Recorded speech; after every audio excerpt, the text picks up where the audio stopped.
हमारे आत्मविश्वासी मुखर नए भारत के कहानीकार, हमारे डिजिटल कंटेंट क्रिएटर्स की प्रतिभा को सम्मान देने के लिए, नेशनल क्रिएटर्स अवार्ड का मंच प्रदान करने के लिए, इस विजन को सामने लाने के लिए माननीय प्रधानमंत्री जी का बहुत बहुत आभार। और आप सब डिजिटल कंटेंट क्रिएटर्स की ओर से माननीय प्रधानमंत्री जी का स्वागत करने के लिए मैं फेमस पॉडकास्टर राज शमानी को मंच पर आमंत्रित करती हूं।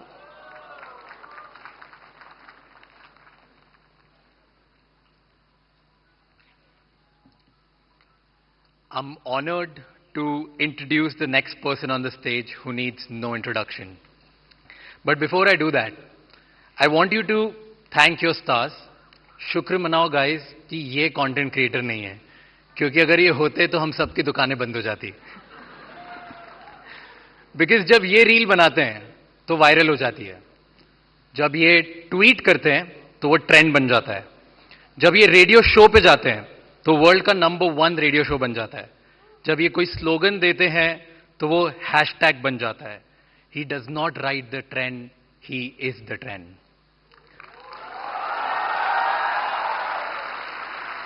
Ladies and gentlemen, join your hands together for the influencer of the influencers, the OG, the GOAT, who is making the Indian dream possible for millions of Indians, the creator of New Bharat, Honorable PM Narendra Modi ji.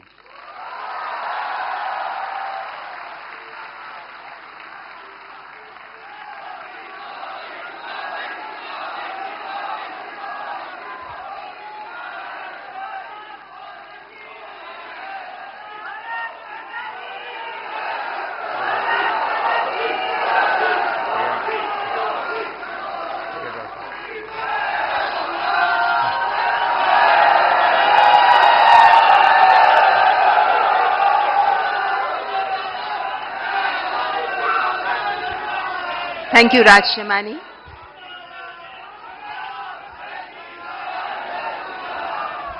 कार्यक्रम को आगे बढ़ाते हुए अब मैं इन पुरस्कारों के लिए 4 सदस्यीय ज्यूरी में से 2 माननीय सदस्य हमारे बीच उपस्थित हैं।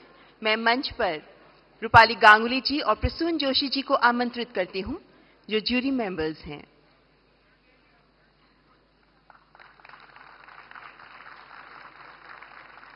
और अब अति आदरणीय प्रधानमंत्री जी के कर कमलों द्वारा पुरस्कार वितरण का शुभारंभ किया जाएगा।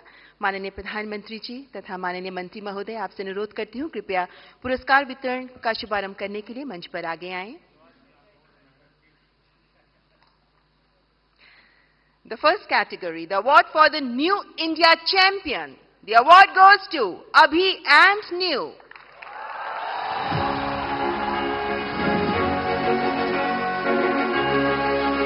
They are pioneers in shaping the perspective of New India.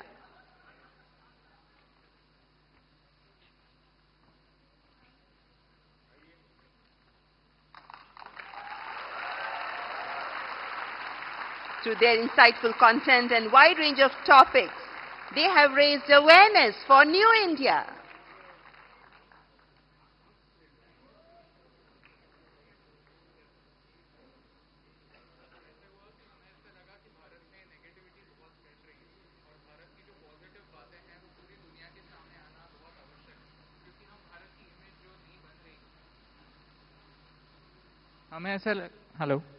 हमें ऐसा लगा कि भारत की जो इमेज बन रही है, जो छवि बन रही है, वो बहुत सारी नेगेटिव बन रही है, लेकिन भारत में ऐसी बहुत सारी बातें हैं, बहुत सारी पॉजिटिव बातें हैं जो पूरी दुनिया तक पहुंचना आवश्यक है, ताकि हमारी जो नई पीढ़ी है वो हमारे नए भारत से रूबरू हो पाए। तो इसीलिए हमने सोचा कि क्यों ना हमें जो दिखता है वो पूरी दुनिया के सामने लाए। इसीलिए अभी और न्यू आप दोनों से मैं पूछना चाहूंगा कि ये थोड़ा साहस का काम है। मैं भी पब्लिक मीटिंग में जाता हूं और जब आर्थिक विषय और आंकड़े बोलता हूं तो मैं देख रहा हूं कि लोगों को नींद आना शुरू हो जाती है। कुछ हल्की फुल्की बातें करते हैं तो मजा। मीडिया वाले भी रिपोर्ट में सीरियस नेचर की बात करूंगा तो कभी नहीं करते, वो हंसी मजाक की कोई बात होगी तो बढ़िया रिपोर्ट करते हैं। आपको नहीं लगा कि आपका विषय इतना ड्राई है, कैसे लोग इंटरेस्ट लेंगे? नहीं, जैसे आप एनर्जी के साथ बात करते हैं, वैसे अगर हम भी एनर्जी के साथ, आपकी 1% एनर्जी से अगर हम बात कर पाए तो फिर हम उस मैसेज को थैंक यू दोस्त। बहुत शुभकामनाएं, बहुत सेवा करते रहिए। आपने फील्ड चैलेंजिंग चुना है, लेकिन देश के लिए बहुत जरूरी है। मेरी तरफ से बहुत बधाई। And the Best Storyteller Award. The award goes to Keetika Govindasamy, known as Kirti History. She educates about the real history with unique perspective, gaining popularity for her engaging approach to Indian history. ओहो बाबा, पैर नहीं छूए।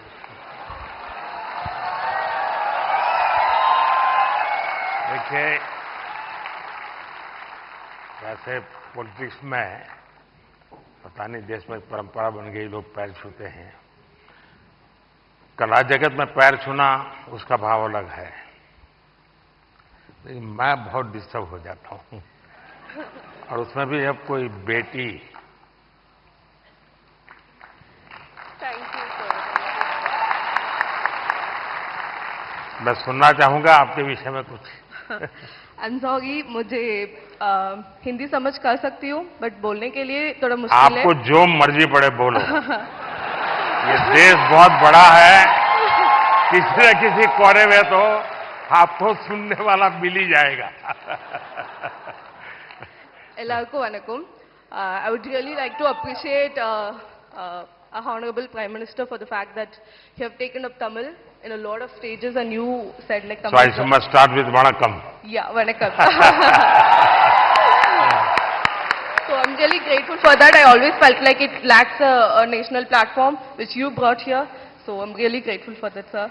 I'm so honored. I'm just shaking. I don't know what to say. Thank you so much. नहीं, आपको अनुभव क्या आ रहा है जब आप, क्योंकि इतिहास से कुछ घटनाएं उठाती हैं और बड़ा, अब तो जहां से ये काम कर रही हैं थोड़ा तकलीफ वाला इलाका है, तो क्या फील करती हैं आप? I would say it's little complicated since history and politics are like interconnected. So it's like I get a lot of troll also, but that's fine. It's just share with the facts and all.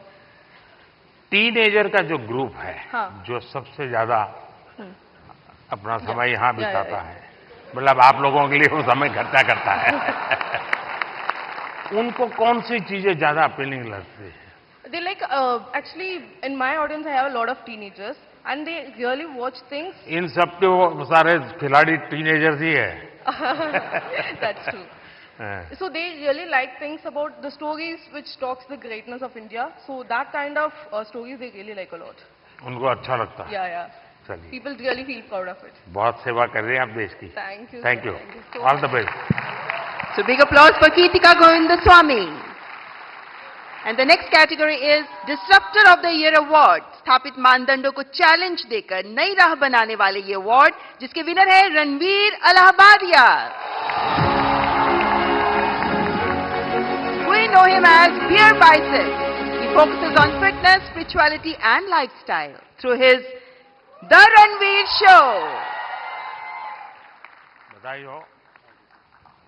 तो आज भी कुछ fitness का मंत्र देंगे लोगों को? योगा करनी चाहिए, मेडिटेशन करनी चाहिए।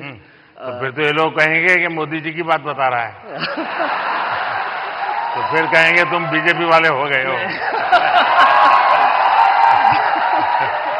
नहीं सर, मोदी जी शायद यूथ की बातें कर रहे हैं, तो पूरा यूथ ही मेडिटेशन कर रहा है। आप बस वही बात फिर से कह रहा हूं मैं। कभी मैं आपको पूरी तरह तो फॉलो कभी किया नहीं है। क्यों सर? क्योंकि बहुत कठिन होता है जी, मुझे खुद को 50 साल छोटा करना पड़ेगा, तब जाकर के आपके साथ थोड़ा वेवलेंथ बैठेगा। मेरा वेवलेंथ नहीं, मैं विषय पूछना, क्या नींद के संबंध में आपको कार्यक्रम करते हैं? कभी कभी एलियंस येटीज के सपने आते हैं। नहीं, मैं इसलिए कह रहा हूं कि सचमुच में नींद की बहुत उपेक्षा हो रही है जी, जबकि पूरी दिनचर्या में पहला टाइम टेबल नींद तय करनी चाहिए। मैं बहुत उल्टा बता रहा हूं आज, क्योंकि मैं उसका भुक्तभोगी हूं। मैं नींद के संबंध में बहुत ही इनडिसिप्लिन हूं। मैं बहुत कम सोता हूं और मेरे सब लोग मुझे डांटते रहते हैं और कई सालों से मेरी बीमारी आ गई है, मैं बहुत कम सोता हूं। लेकिन मैं चाहता हूं लोग पूरी नींद सोते रहे, ऐसा मैं नहीं चाहता हूं। मैं जगाना, लोगों को जगाना मेरा काम है, लेकिन नींद के संबंध में हम ज्यादा उतने जागृत नहीं है। कभी उस पर सोचिए ना। जी जी, योग निद्रा करनी चाहिए। योग निद्रा अलग है जी, वहां मत ले जाइए। देखिए, योग निद्रा वो विषय है जो नॉर्मली नींद से कठिनाइयां हैं, नहीं हो पाती, तो योग निद्रा कर लिया तो उनका 3-4 घंटा और निकल जाता है। आपके साथ पॉडकास्ट करने का मूड हो रहा है सर। अरे वाह। चलिए, मूड तो हरे के बहुत होते हैं भाई।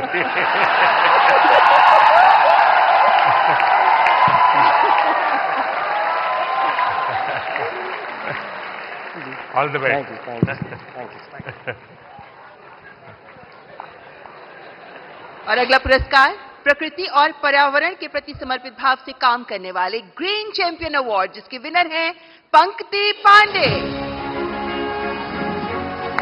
As an ISRO scientist, Pankti amplifies the message of mission lifestyle for environment.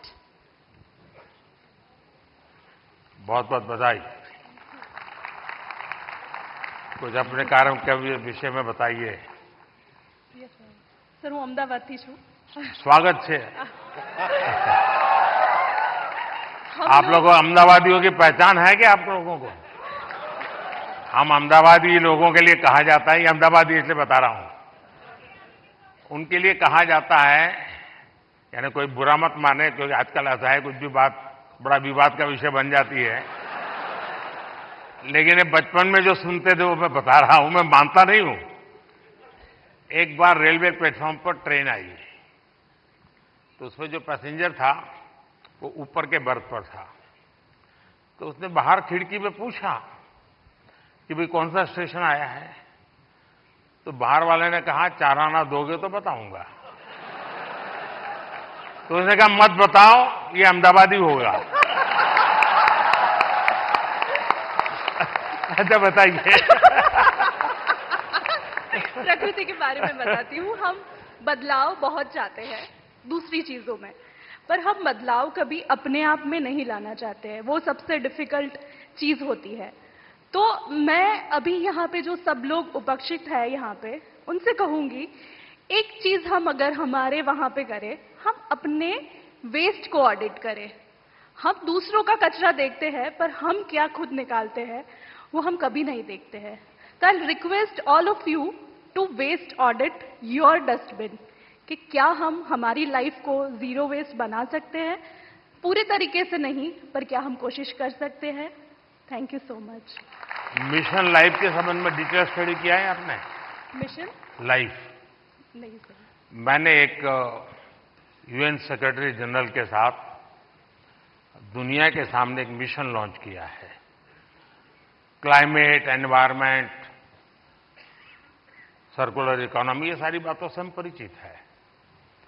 और लोग दुनिया कहती है तुम ये मत करो, तुम वो मत करो, सारा मैं क्या करूंगा कोई कहता ही नहीं है। बिल्कुल। और इसलिए मैंने कहा है मिशन लाइफ। और मिशन लाइफ के पीछे मेरा इंटरेस्ट यही है कि आपकी लाइफस्टाइल ही एनवायरनमेंट फ्रेंडली होनी चाहिए। हम क्या करते हैं,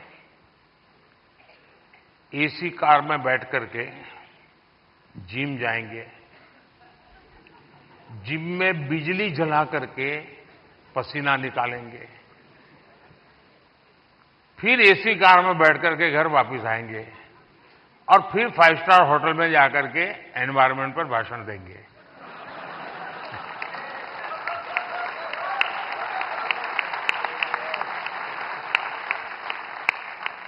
ये ग्लोबल वार्मिंग की समस्या का समाधान का सबसे बड़ा उपाय हमारी लाइफस्टाइल है। आपका यही मिशन है ना? यस सर, बिल्कुल। बहुत अच्छा ये काम कर रहे बदलाव हो। हमसे है, बिल्कुल। और अहमदाबादी है तो वेस्ट का बेस कैसे बनाना, इसमें एक्सपर्टाइज होती है। ये अहमदाबादी लोग एक भी चीज फालतू छोड़ते ही नहीं है। धन्यवाद जी। माइक दे दीजिए तो वो काम आएगा।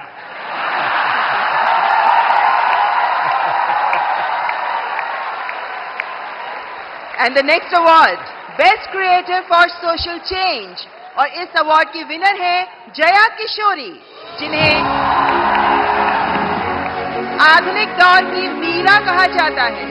One of the youngest spiritual orators, she shares stories and teachings from Bhagavad Gita and Ramayana in insightful manner. बहुत बहुत बधाई आपको।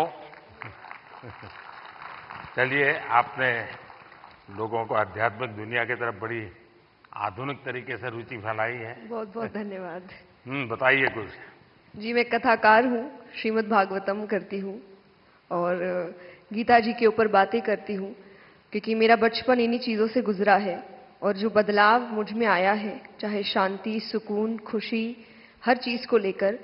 और सबसे बड़ी बात, क्योंकि हमारी सोच है कि भगवान से जुड़ना तो बुढ़ापे का काम है, और मुझे लगता है सबसे गलत सोच है, क्योंकि सबसे ज़्यादा अध्यात्म की ज़रूरत युवाओं को है। और अगर मैं मटेरियलिस्टिक लाइफ के साथ साथ आध्यात्मिक जीवन जी सकती हूँ, तो मुझे लगता है हर युवा जी सकता है। लोगों को डर लगता है कि अध्यात्म मतलब झोला लेके चले जाना। हाँ जी। तो आप उसको रास्ता पर बताइए ऐसा ना। बिल्कुल नहीं है, क्योंकि सबसे बड़ा आध्यात्मिक ज्ञान है श्रीमद् भगवद गीता, और वो एक ऐसे व्यक्ति को सुनाई जा रही है, अर्जुन, जो आगे जाके राजा बनने वाले हैं, और राजा से ज्यादा ऐश्वर्य किसी के पास नहीं होता। और गीता में भगवान ने एक बार भी, श्री कृष्ण ने नहीं कहा कि राज्य छोड़ दो, बस कहा अपना धर्म पूरा करो जहां भी हो। बहुत बहुत धन्यवाद। And now the most impactful Agri Creator Award. This award goes to Laksh Dabas. I invite his brother, Mrinal Dabas, to receive the award on his behalf. कृषि को लेकर इनोवेटिव टेक्निक से कैसे हम कृषि को समृद्ध कर सकते हैं, इसी पर काम करते रहे हैं लक्ष्य दबास। बधाई हो, आपका लक्ष्य सफल हो। बहुत बहुत शुक्रिया इस मंच से बुलाने के लिए प्रधानमंत्री साहब। मैं मृणाल डबास, हम जैविक किसान हैं। देश की जरूरत जरूर थी 1970s में कि एक ग्रीन रेवोल्यूशन आया गया, लेकिन उसके बाद देश बढ़ा और आज देश की जरूरत जैविक खेती की है, जिसमें कोई रसायन, कोई पेस्टिसाइड हमारे खाने में जो जहर हम डालते हैं वो ना डाला जाए। इसी संदर्भ में हमने 30,000 से ज्यादा किसानों को अपने खेत में बुला के, हम जटखोड़ खेत से बिलोंग करते हैं जो दिल्ली सोनीपत बॉर्डर पे है, बुला के कैसे जैविक खेती की जाती है, किस तरह कीटों से बचाया जाता है, उस संदर्भ में उनको सिखाया है। अगर हम सरसों का तेल निकालते हैं तो एक्सपेलर यूनिट नहीं, जो प्राचीन समय में कच्ची घानी का तेल हुआ करता था। अगर हम गाय पाल रहे हैं, जर्सी एचएफ नहीं, जो हमारी देसी गाय है, गिर है, सहवाल है, थारपारकर है, राठी है, क्यों उसको हमें ज्यादा सेवा करनी चाहिए? उसके दूध में और उसका जो घी बनता है, क्या उसमें ज्यादा प्रोटीन कंटेंट होता है और हमारे शरीर के लिए क्यों वो ज्यादा जरूरी है?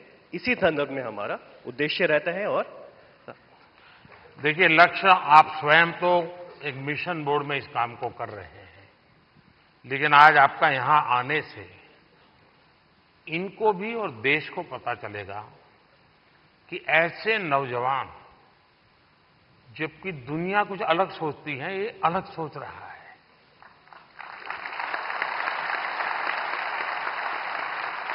लोग लक्ष्य की मजाक उड़ाते होंगे, क्या यार तुम ये गाय पीछे पड़े हुए हो। उसके बाद भी वो उसको समर्पित है। आप कभी गुजरात के गवर्नर आचार्य देवव्रत जी से मिले हैं? नहीं सर, ये अवसर नहीं। तो मैं आपसे आग्रह करूंगा, एक बार उनके साथ बैठिए। वो एक मिशन बोर्ड में ये नेचुरल फार्मिंग पे काम करते हैं। कुरुक्षेत्र में उनका एक फार्म भी है, और गुजरात में करीब उन्होंने 3 लाख किसानों को नेचुरल फार्मिंग की तरफ ले गए हैं, और जो उसके रिजल्ट आए हैं बहुत ही एनकरेजिंग है। दूसरा, लोगों में एक भ्रम है जिसको आप ठीक कर सकते हैं। ऑर्गेनिक फार्मिंग और नेचुरल फार्मिंग दोनों अलग है। कुछ लोग कहते हैं कि ऑर्गेनिक फार्मिंग में शुरू में इनकम का बहुत लॉस होता है, उसके कारण कोई किसान हिम्मत नहीं करता। नेचुरल फार्मिंग में लॉस नहीं होता है और धीरे धीरे प्रोडक्टिविटी बढ़ती है, क्वालिटी बढ़ती है, एकरेज बढ़ता है। मैं चाहूंगा कि आप एक बहुत अच्छा काम कर रहे हैं, लेकिन मैं आपसे आग्रह करूंगा आप आचार्य देवव्रत जी से जरूर मिलिए। यूट्यूब पर उनके बहुत सारे लेक्चर्स हैं, आप उसको देखिए। बहुत बहुत शुभकामनाएं। And now the cultural ambassador of the year award, और इस अवार्ड की विनर हैं जानी मानी गायिका मैथिली ठाकुर। आपके ओरिजिनल सॉन्ग्स होते हैं और आप पारंपरिक लोकगीत के माध्यम से विभिन्न भाषाओं में, विभिन्न भारतीय भाषाओं में गाती हैं और हमारे देश की समृद्ध संस्कृति को सामने प्रस्तुत करती हैं। मैथिली ठाकुर। मैथिली नमस्ते। तो आज कुछ सुनाई दो और क्या क्योंकि लोग मेरा सुन सुन के थक जाते हैं। बिल्कुल सर। अच्छा, थक जाते हैं ना? नहीं नहीं नहीं नहीं नहीं नहीं नहीं मतलब बिल्कुल मैं आपको सुनाती हूँ। और सबसे पहले सभी लोगों को महाशिवरात्रि की ढेर सारी शुभकामनाएं। और तो शिव जी का ही भजन कर लो आज। जी जी जरूर।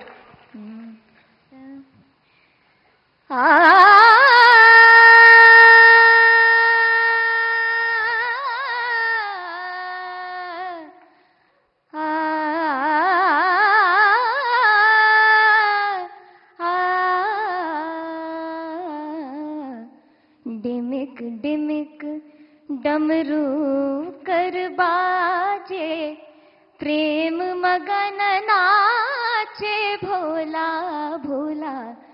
डिमिक डिमिक डमरू कर बाजे, प्रेम मगन नाचे भोला।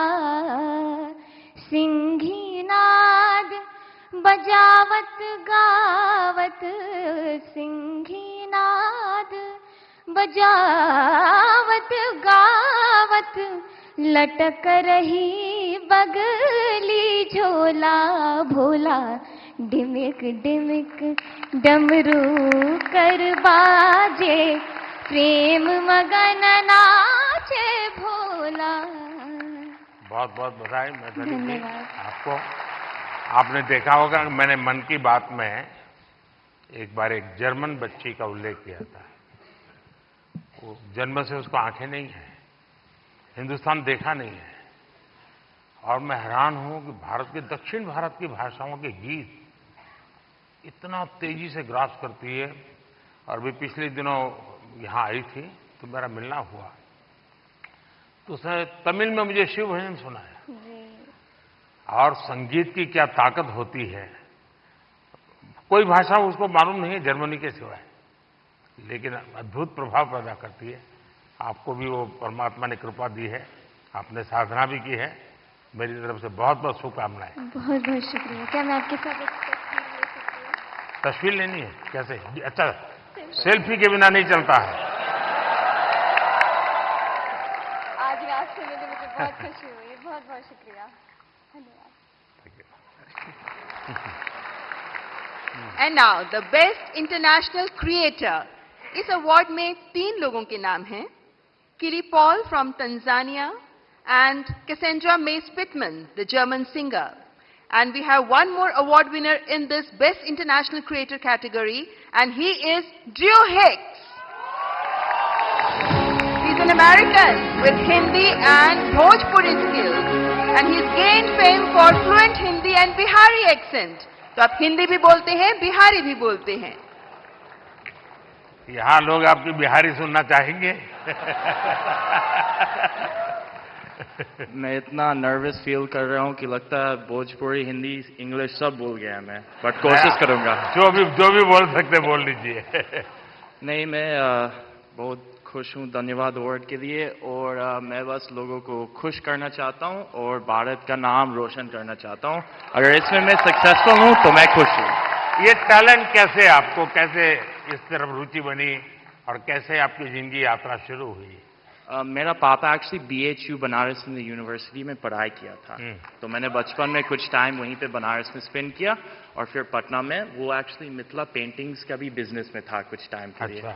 हाँ, तो फिर उसके बाद बचपन के बाद मैं वापस US गया, बट US में मन नहीं लगा, मेरे को लगा मुझको जल्दी घर वापस आना है, तो मैं आ गया।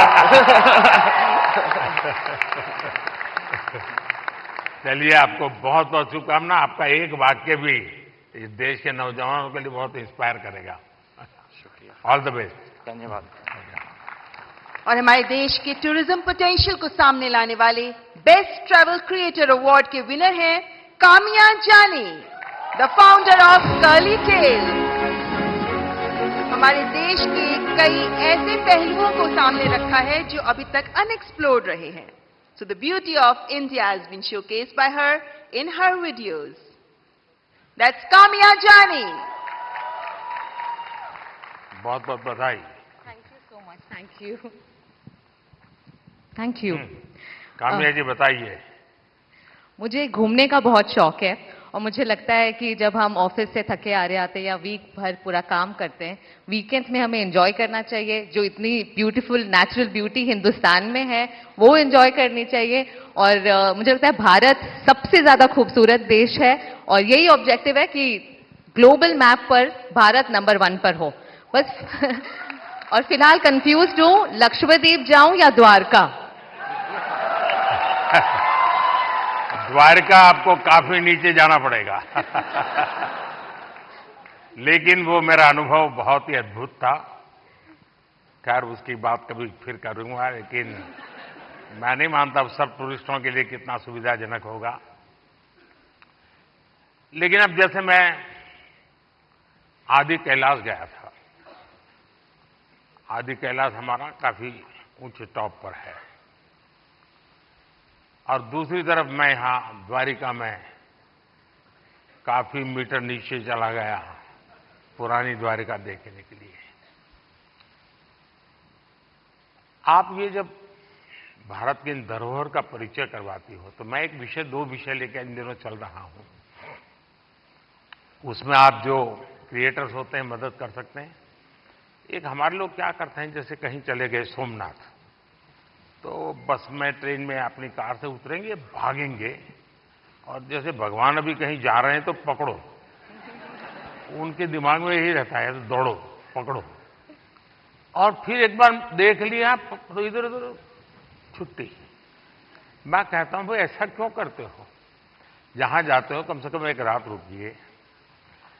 टोटल जो आपका बजट है, टूर ट्रैवल का टोटल बजट है, कम से कम 5%, 10% लोकल कुछ न कुछ चीज खरीदिए, लोकल प्रोडक्ट खरीदिए। अब फिर आप कहेंगे नहीं हमने पानी पूरी खरीदी थी, ऐसा नहीं। खाना वाना तो कंपलसरी है, खाएंगे, लेकिन कोई वहां की प्रोडक्ट, क्योंकि हमारे देश की जो ये भी एक सामर्थ्य है और वहां की इकोनॉमी को बहुत बड़ा बल मिलता है।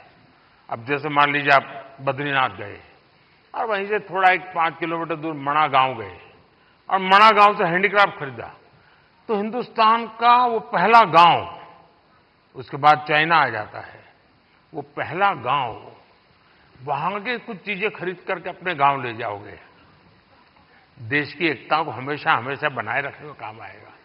तो कभी आप ऐसे विषयों को भी अगर प्रमोट कर सकते हैं तो बहुत अच्छा होगा। बिल्कुल, बहुत सारे मंदिर कवर किए हैं मैंने अपने वीडियोस में, और आपका बहुत बड़ा थैंक यू, क्योंकि अब सारे ही मंदिरों को बहुत ही नया रूप मिल चुका है। So thank you for that. Thank you. And now let's recognize the best creator in tech category.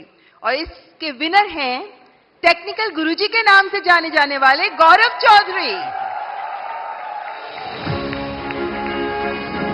आपका पहला टेक चैनल है जो 1 करोड़ सब्सक्राइबर्स के मार्क को क्रॉस कर गया, and you even covered UPI in Paris. That's Gaurav Chaudhary.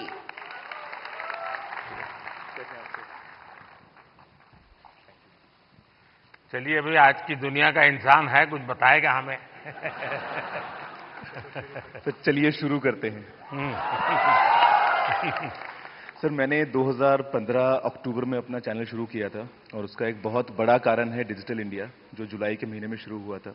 उससे 1 साल पहले जब आपने make in India program start किया तो हमने देखा कि कैसे टेक्नोलॉजी के फील्ड में स्पेशली इंडिया, जो हमेशा से हम जानते हैं कि हम सभी का जो टैलेंट है वो तो बहुत अच्छा है ही, लेकिन जैसे हमने देखा कि हमारे देश में जब मैन्युफैक्चरिंग स्टार्ट हुई, जो बाहर की कंपनियां भी इंडिया में आ रही हैं, तो उससे मुझे लगा कि क्यों ना मैं अगर अपना थोड़ा नॉलेज शेयर कर पाऊं, तो बस वही स्टार्ट किया है सर। आपने ध्यान में आया होगा, एक विषय को लेकर के मैं भारत काफी कुछ कर रहा है और दुनिया को भी मैं कहता रहता हूं। सभी दुनिया के बड़े बड़े नेताओं से इस विषय में मेरी जरूर चर्चा होती है और भारत का जो डिजिटल इंडिया का सक्सेस है, ये तो गौरव बराबर अच्छे तरह जानते हैं क्योंकि उसी फील्ड में काम करते हैं। लेकिन मेरा एक आग्रह रहता है कि उज्जवल भविष्य के लिए हमें टेक्नोलॉजी को डेमोक्रेटाइज करना चाहिए। हमारा यूपीआई ये इसका बहुत बड़ा सिंबल है।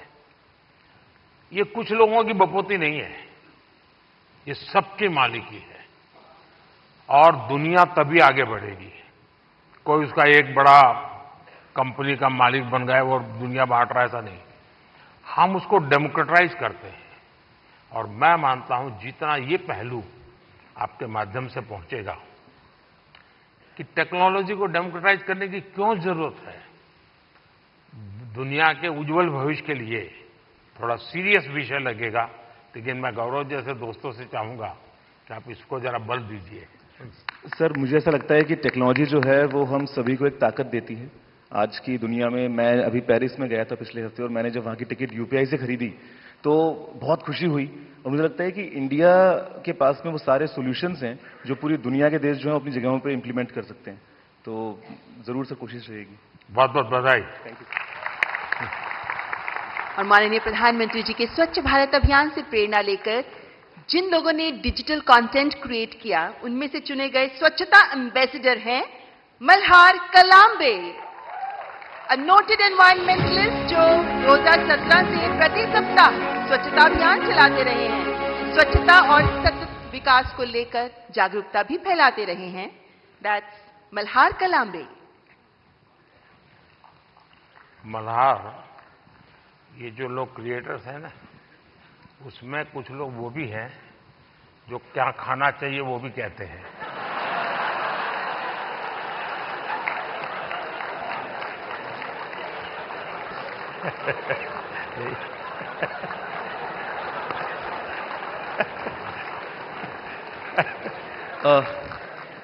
इस पुरस्कार के लिए शुक्रिया।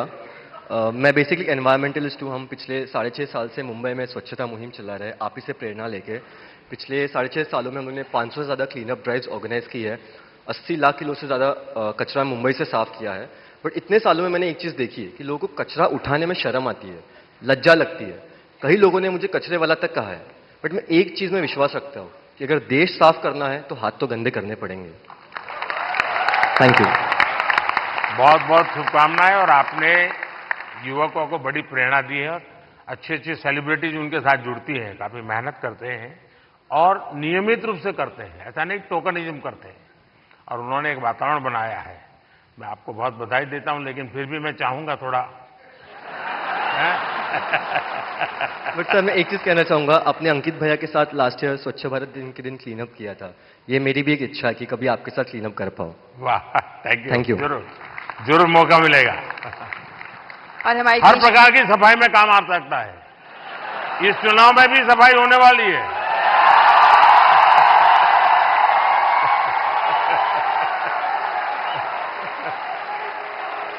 और हमारे देश की समृद्ध फैशन परंपराओं को आगे बढ़ाने के लिए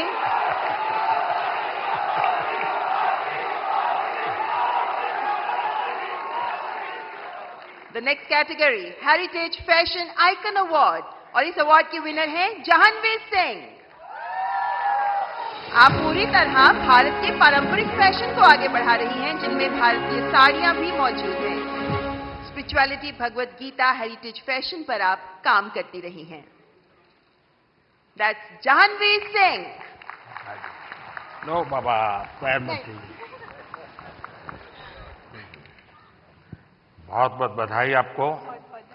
और दुनिया में भारत की चीज, क्योंकि टेक्सटाइल मार्केट फैशन के साथ ही जा सकता है, वो अकेला नहीं जाता है आजकल, क्योंकि रेडीमेड ब्रांड का जमाना है। और आप बड़ी मदद कर रही है, कुछ सुनाइए लोगों को। बहुत बहुत धन्यवाद। मेरा नाम जानवी है और सबसे पहले बहुत धन्यवाद इस पुरस्कार के लिए।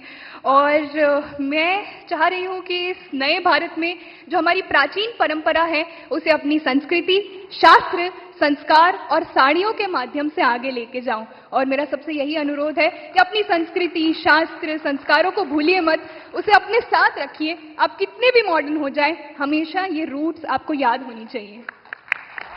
एक है अब दुनिया में रेडीमेड का जमाना है और मैं मानता हूं कि हमने इस प्रकार किसी को अगर गाइड कर सकते हैं, आप जैसे लोग गाइड कर सकते हैं। जैसे अब साफा कोई मानता नहीं, रेडीमेड आता है पहन लेता है, फोटो वोटो निकल जाती है। धोती मानता नहीं कोई, रेडीमेड आता है पहन लेता है। भारतीय जो वेश है उसमें भी साड़ी कठिन काम है पहनना। अगर उस आ रहा है थोड़ा बहुत, लेकिन मैं समझता हूं वो जितना ज्यादा प्रमोट होगा, दुनिया में बहुत बड़ा मार्केट बनने वाला है। तो उस दिशा में कैसे आप लोगों को इंस्पायर कर सकती है? तो मुझे लगता है हमारे देश में बहुत अलग अलग प्रकार के टेक्सटाइल्स हैं और उसको अपने वीडियोस से मैं प्रमोट करती हूँ। उसका पहनावा कैसा है, उसकी बुनाई कैसे की जाती है, टेक्सटाइल कैसा है, तो उसको आगे ले जाने का प्रयास है वीडियोस के माध्यम से, ताकि लोगों को पता चले कि हमारे भारत में इतने अलग अलग टेक्सटाइल्स और इतने सुंदर प्रिंट्स, वेराइटीज हैं जो हमें देश के सामने लानी चाहिए। और भारत एक सबसे सुंदर देश है और उसकी विरासत, उसकी परंपरा, संस्कार, संस्कृति, हर एक चीज बहुत सुंदर है। तो मेरा यही प्रयास है कि मैं उसको आगे लेके जाऊं। देखिए, भारत फैशन की दुनिया में लीडर रहा है। बहुत लोग हैरान हो जाएंगे अगर आज लोगों को लगता है मिनी स्कर्ट ये आधुनिकता की निशानी है, या पर्स ऐसे लटकाती है बहनें। आप अगर कोणार्क जाएंगे, सैकड़ों साल पुराने मंदिर का जो मूर्तियां बनी हैं, उसमें आपको एक मूर्ति वो भी दिखेगी जिसमें मिनी स्कर्ट पहना है बेटी ने और हाथ में पर्स है, ऐसे लटक रही है। यानी सैकड़ों साल पहले फैशन का वो नॉलेज यहां पर पत्थर तराशने वाले को भी था। यानी भारत की इन विविधताओं को हम दुनिया में ले जा सकते हैं। बहुत बहुत बधाई आपको। बहुत बहुत धन्यवाद। और बेस्ट क्रिएटिव क्रिएटर फीमेल की श्रेणी में पुरस्कार प्राप्त कर रही हैं श्रद्धा, जिन्हें मशहूर है अय्यो श्रद्धा के नाम से। आप अलग अलग भाषाओं में कॉमेडी प्रस्तुत करती हैं, हास्य कलाकार। दैट्स श्रद्धा।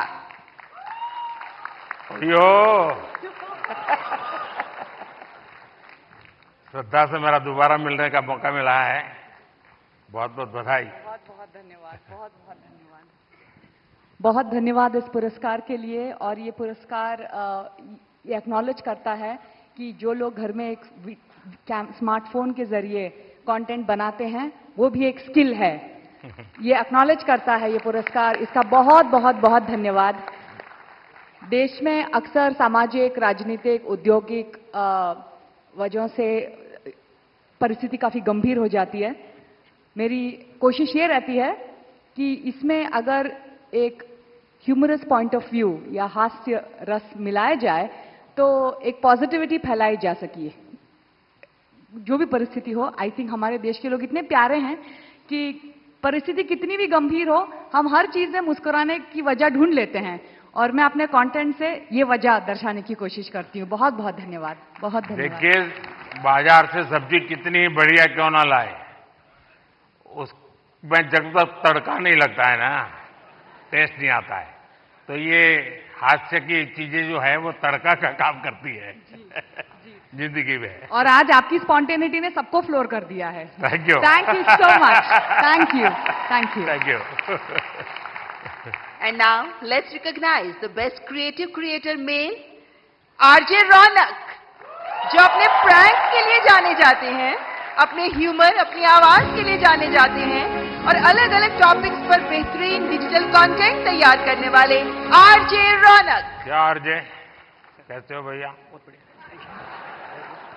रौनक ने ही आरजे नाम पॉपुलर कर दिया। सर, मुझे लगता है कि आपने भी रेडियो को पॉपुलर कर दिया, तो उसके लिए बहुत बहुत धन्यवाद। और अक्सर जब मैं रेडियो में प्रोग्राम करता हूं और लोगों से रेडियो के बारे में बात करता हूं, और मुझे अच्छे से याद है जब मन की बात प्रोग्राम शुरू होने वाला था, तब हमने यही कहा था कि हमारी इंडस्ट्री में और एक व्यक्ति आ रहे हैं। हमने इतने सालों से काम किया, लेकिन शायद वो फर्स्ट डे से ही सारे रिकॉर्ड्स तोड़ देंगे, तो उसके लिए बहुत बहुत धन्यवाद। बहुत बहुत बधाई आपको। Thank you Modi ji. और सारी रेडियो फ्रेटर्निटी की तरफ से मैं आपको धन्यवाद कहूंगा, क्योंकि शायद यहां पर रेडियो का मैं इकलौता हूं आपके अलावा जिसको ये अवार्ड मिल रहा है। यहाँ बहुत लोग होंगे जो भी दुनिया में होंगे, और मैं पक्का मानता हूं कुछ लोग तो अपने गीत खुद ही रिकॉर्ड करते होंगे, फिर खुद सुनते होंगे, और घर में अगर माँ गुस्सा करती है तो सुनाते होंगे। बिल्कुल। सबकी तरफ से मैंने सोचा था पहले कि कभी मैं ऑनरेबल प्राइम मिनिस्टर से मिलूंगा तो मैं उनसे बउआ के स्टाइल में वही कहूंगा जो मैंने बहुत सारे हजारों लोगों को कहा है। सो नमस्ते सर, मैं बउआ बोल रहा हूँ। बहुत बहुत धन्यवाद सर। थैंक यू भैया। And now moving on to the best creator in food category, and the award goes to Kavita's Kitchen. एक हाउसवाइफ जो बन गई digital entrepreneur. She has played a vital role in celebrating the rich culinary heritage of India.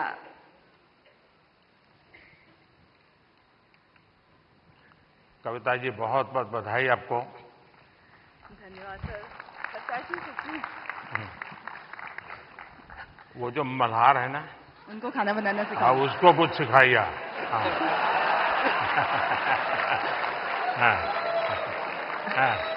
Sir, धन्यवाद इस पुरस्कार के लिए। और मैं खाना बनाना सिखाती हूँ लोगों को, और मैं चाहती हूँ कि घर के मतलब जो फैमिली मेंबर है वो घर के हर मेंबर को खाना बनाना सिखाए, क्योंकि कोविड के टाइम पे हमें पता चल गया कि खाना बनाना कितना जरूरी है सीखना। तो पढ़ाई के साथ साथ इसको भी हम अपनी लाइफ स्किल में ऐड करें तो ज़्यादा अच्छा होगा। और साथ में मैं चाहती हूँ कि जैसे स्कूल वगैरह में हम बच्चों को बाकी चीज़ें पढ़ाते हैं, तो उसके साथ अगर हम एग्रीकल्चर भी सिखाएं तो बच्चों को ये पता चलेगा कि एक अनाज उगाने में कितना मेहनत होता है। तो शायद उसकी वजह से फूड वेस्टेज कम होगा, और खाना बनाने में कितनी मेहनत होती है तो उसकी वजह से भी वेस्टेज को हम रोक सकते हैं। तो ये मेरी सोच है। मैं चाहती हूँ कि ऐसा अगर हो तो फ्यूचर में अच्छा होगा। अच्छा हुआ आप इस काम को किया, और आपके कारण लोग जानेंगे, कि वरना हमारे गुजरात के लोगों का एक स्वभाव रहा है, वो सैटरडे शाम को कहीं के रेस्टोरेंट ढूंढते रहते हैं, फास्ट फूड। और फिर वहाँ मैक्सिकन कहाँ मिलेगा, पिछले सप्ताह मैक्सिकन लिया, इस बार इटालियन कहाँ मिलेगा। और अगर वो कुल्लू मनाली जाएंगे तो यार गुजराती डिश कहाँ मिलेगा।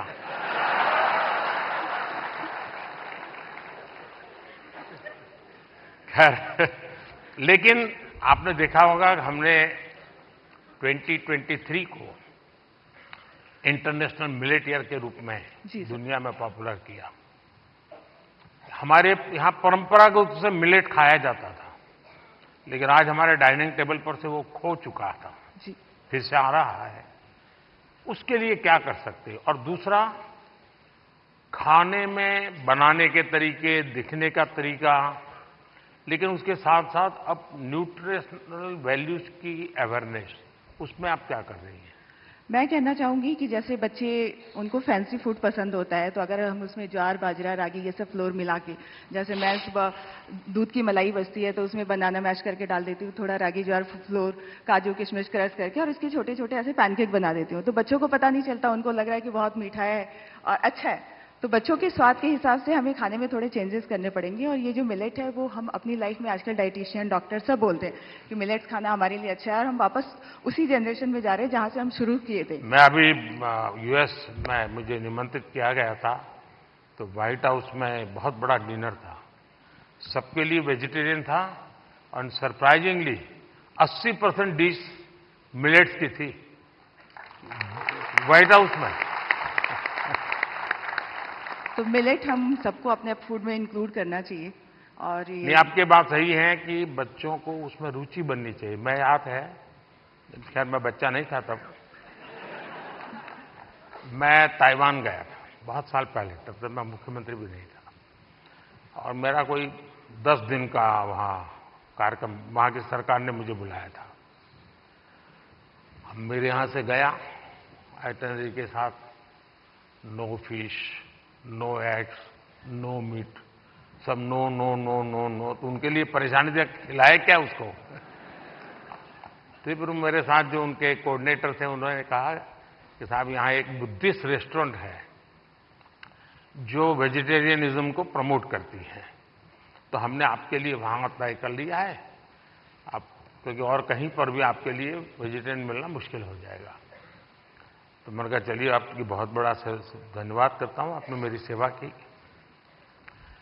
अब मैं गया, सब मैंने देख, उन्होंने शोकेस किया हुआ था ऑर्डर देने के लिए। मैं देखते ही चौंक गया, क्योंकि किसी को दिखता था चिकन जैसा, कोई दिखता था फिश जैसा, कोई मटन की सारी चीजें दिखती थी। मैंने कहा यार तुम यहाँ कहाँ ले आए मुझे, ये तो सब नॉन वेज है। तो फिर मुझे उन बुद्धिस्ट जो लोग थे उन्होंने समझाया कि साहब यहाँ के लोगों को वेजिटेरियन की तरफ ले जाने के लिए हम वेजिटेरियन चीजों का शेप ऐसा बनाते हैं ताकि वो मेंटली पहले प्रिपेयर हो। और आप भी कभी ताइवान जाए तो आज भी वो रेस्टोरेंट है। खैर मैं तो उसको देख कर गई, मैं राम राम करके वापस आया। यही, इस बात का मैं ध्यान रखूंगी अपने नेक्स्ट कुकिंग वीडियो में कि जो दिखने में नहीं, पोषण के लिए जितना ज्यादा बल दे सके मैं समझता हूं ज्यादा अच्छा होगा। जी सर, बिल्कुल। बहुत बहुत शुभकामनाएं। धन्यवाद सर। सर पैसे हो क्या, मम्मी ने बोला। And now the वाह, नमस्कार। ओहो, And now the best creator in the education category और क्या, इस रूपाली? पुरस्कार के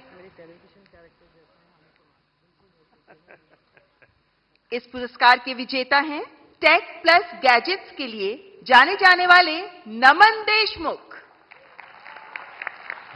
नमन technology, gadgets, finance, social media, marketing जैसे विषयों को कवर करते हैं, सामान्य भाषा में तकनीकी विषयों पर शिक्षित करते हैं। आपको नमन। बताइए नमन। पहली बात तो प्रधानमंत्री जी थैंक यू सो मच इस पुरस्कार के लिए। मैं एक्चुअली टेक रिलेटेड या फिर जो भी अवेयरनेस होती है उस रिलेटेड वीडियोस बनाता हूँ, लोगों को अवेयर करता हूँ। जिस तरीके से इंडिया में टेक्नोलॉजी या फिर बाकी की चीज़ें बढ़ रही हैं उस तरीके से बहुत सारे स्कैम्स भी बढ़ते जा रहे हैं, जहाँ पे कई सारे ऐसे भी लोग हैं जो शायद अपना बैंक अकाउंट तक खाली करवा देते हैं कुछ स्कैम्स के कारण। तो उस टाइप की वीडियोस रहती है मेरी। प्लस इतनी सारी गवर्नमेंट की स्कीम्स होती हैं जो लोगों तक नहीं पहुंच पाती है, तो उसकी अवेयरनेस वगैरह पे हम लोग जो है वीडियो बनाते हैं। ये बहुत अच्छी बात है, क्योंकि एक प्रकार से लोगों को जगाने का काम है। अदरवाइज लोग अच्छे से अच्छा मोबाइल खरीदने के तो शौकीन है, लेकिन सेफ्टी सिक्योरिटी के लिए क्या क्या करना चाहिए कुछ पता ही नहीं होता है। तो उसी में मेरी कोशिश रहती है और मैं ट्राई करता हूं कि जितना सिंपल मेरा कंटेंट हो उतना लोगों को समझने में आसानी होती है। तो मेरा जो हमारा एक रीज़न है टेक में आने में या फिर एजुकेशन में कि एजुकेट तो करना है लेकिन बहुत सिंपल और फन तरीके से लोगों को चीज़ें बतानी है, और शायद उस चीज़ में हम लोग आगे बढ़ते जा रहे हैं। एक सुझाव मैं देता हूं नमन, शायद इन लोगों में से कोई निकले उसको भी काम आ सकता है। भारत सरकार की तरफ से अटल टिंकरिंग लैब्स बहुत बड़ी मात्रा में स्कूलों में चलती है।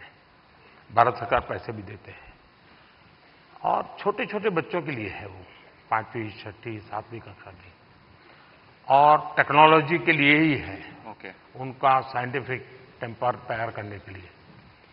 लेकिन मैं उन दिनों इन बच्चों को जब मिलता हूं, क्या चीजें बना बना के लाते हैं, क्या सोच करके लाते हैं।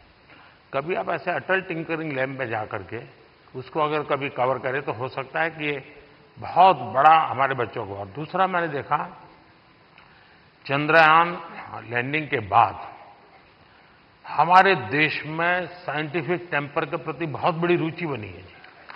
बच्चों को लगने लगा है कि हमने साइंस मैथ की दुनिया में जाना चाहिए, और ये आप लोग जो क्रिएट करते हैं चीजें, हमारे बच्चों को साइंटिफिक दुनिया में जाने के लिए प्रेरित करने वाली जितनी चीजें करेंगे बहुत बड़ी सेवा होगी। प्रधानमंत्री जी, मैं ये आपकी जो बात है वो ज़रूर मतलब उस चीज़ पे भी मैं वीडियो बनाने वाला हूँ फॉर श्योर। और जितनी भी चीज़ें होती है, जितना भी हम वीडियो बनाते हैं अवेयरनेस को लेके, मैं इस चीज़ को लेके बहुत ज़्यादा खुश होता हूँ कि लोग एजुकेशन के प्रति बहुत ज़्यादा आज के टाइम पे आगे बढ़ते जा रहे हैं और लोग सीखना चाह रहे हैं। तो सोशल मीडिया एक ऐसा प्लेटफॉर्म बन चुका है जहाँ पे लोग अच्छे तरीके से बहुत सारी चीज़ें सीखते हैं। तो जो आपका सजेशन है उसके लिए मैं 100% काम करने वाला हूँ। बहुत बहुत बधाई। Thank you sir. Best health and fitness creator award के विजेता हैं अंकित भाई अनपुरिया, एक फिटनेस इन्फ्लुएंसर जो अपने 75 हार्ट चैलेंज के लिए बहुत मशहूर हुए और आप फिटनेस के साथ साथ अध्यात्म को भी जोड़ते हैं। अंकित भाई अनपुरिया। कहा अंकित? साई राम है? वाह। बताओ जरा अपना वाक्य। राम राम भाई सारा ने। हाँ। बहुत बहुत बधाई। बहुत बहुत धन्यवाद। सुनाइए सबको और चैलेंज भी दे दीजिए आप। तो चैलेंज तो ये है भाई, मतलब डेली वर्कआउट करना। आप कुछ भी काम करते हो, क्योंकि नुगारा दुनिया में 2.5 सुख है। पहला सुख निरोगी काया, दूसरा अच्छी नींद और आधे माजा है और बच्चा और सब कुछ है। तो भाई पहला सुख निरोगी काया, तो अपनी हेल्थ ही काम करो। चाहे आप कोई भी काम करते हो, थोड़ा बहुत टाइम अपने थी काटो जरूर। बहुत बहुत बधाई। और गेमिंग क्रिएटर कैटेगरी के विजेता हैं ट्रिगर्ड इंसान के नाम से जाने वाले निश्चय। आप यूट्यूबर हैं, लाइव स्ट्रीमर हैं, गेमर हैं और आपकी कमेंट्रीज के लिए बहुत फेमस हैं। निश्चय, बहुत बहुत बधाई। Thank you sir, thank you. सुनाइए, कुछ ट्रिगर हो जाए। सबसे पहले तो thank you for this award PM sir. And मैं जेन्युइनली इतना ज़्यादा नर्वस हूँ। मैंने कुछ नहीं सोच रखा था, मुझे पता नहीं था कि यहाँ पे आके कुछ बोलना पड़ेगा। जब मैंने देखा सब आके कुछ बोल रहे, तब से मैं सोच रहा था, लिख रहा था फ़ोन में कि क्या बोलूँगा। एंड अभी भी नहीं पता क्या बोल रहा हूँ। बस एक चीज़ बोल रही थी कि गेमिंग कैटेगरी में ये अवार्ड दिया गया है, तो उसके लिए बस थैंक यू बोलना था सर कि गेमिंग को भी रिकॉग्निशन मतलब मिल रही है and it's a big thing. So thank you so much. बहुत बहुत शुभकामनाएं। Thank you sir, thank you. And the next category best micro creator, और इस कैटेगरी के विनर हैं अरिदमन, जो वैदिक एस्ट्रोलॉजी और एंशिएंट इंडियन विजडम पर काम करते हैं। आप आध्यात्म पर काम करते हैं और ज्योतिष पर काम करते हैं और सबको प्रेरणा देते हैं। ओहो भैया, झुको मत। बहुत बहुत बधाई। तो आज क्या कार्यक्रम है? आज का बस यही कार्यक्रम है। नहीं, इसलिए ये सारे लाइन लगा के खड़े रह जाएंगे, क्योंकि ज्योतिष ऐसी चीज है, कोई भी हाथ दिखाता है। मैं अपना बचपन का एक अनुभव बता दूं।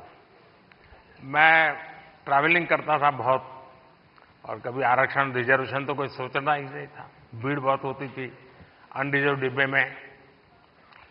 तो मैं क्या करता था, देखता था कि हाँ थोड़ा मौका है, तो मैं किसी का हाथ पकड़ के शुरू करता देखना। तुरंत लोग मेरे लिए सीट की व्यवस्था करते थे।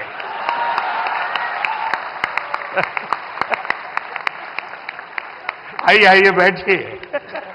अब आप बताइए।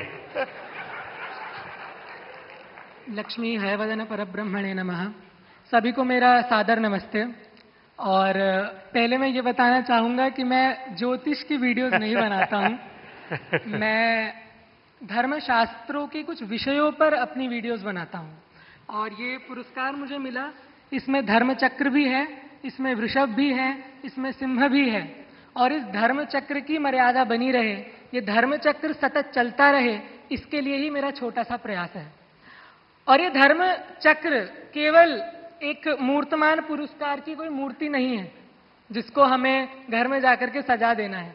अपितु अपने जीवन के अंदर इस धर्म चक्र को धारण भी करना है।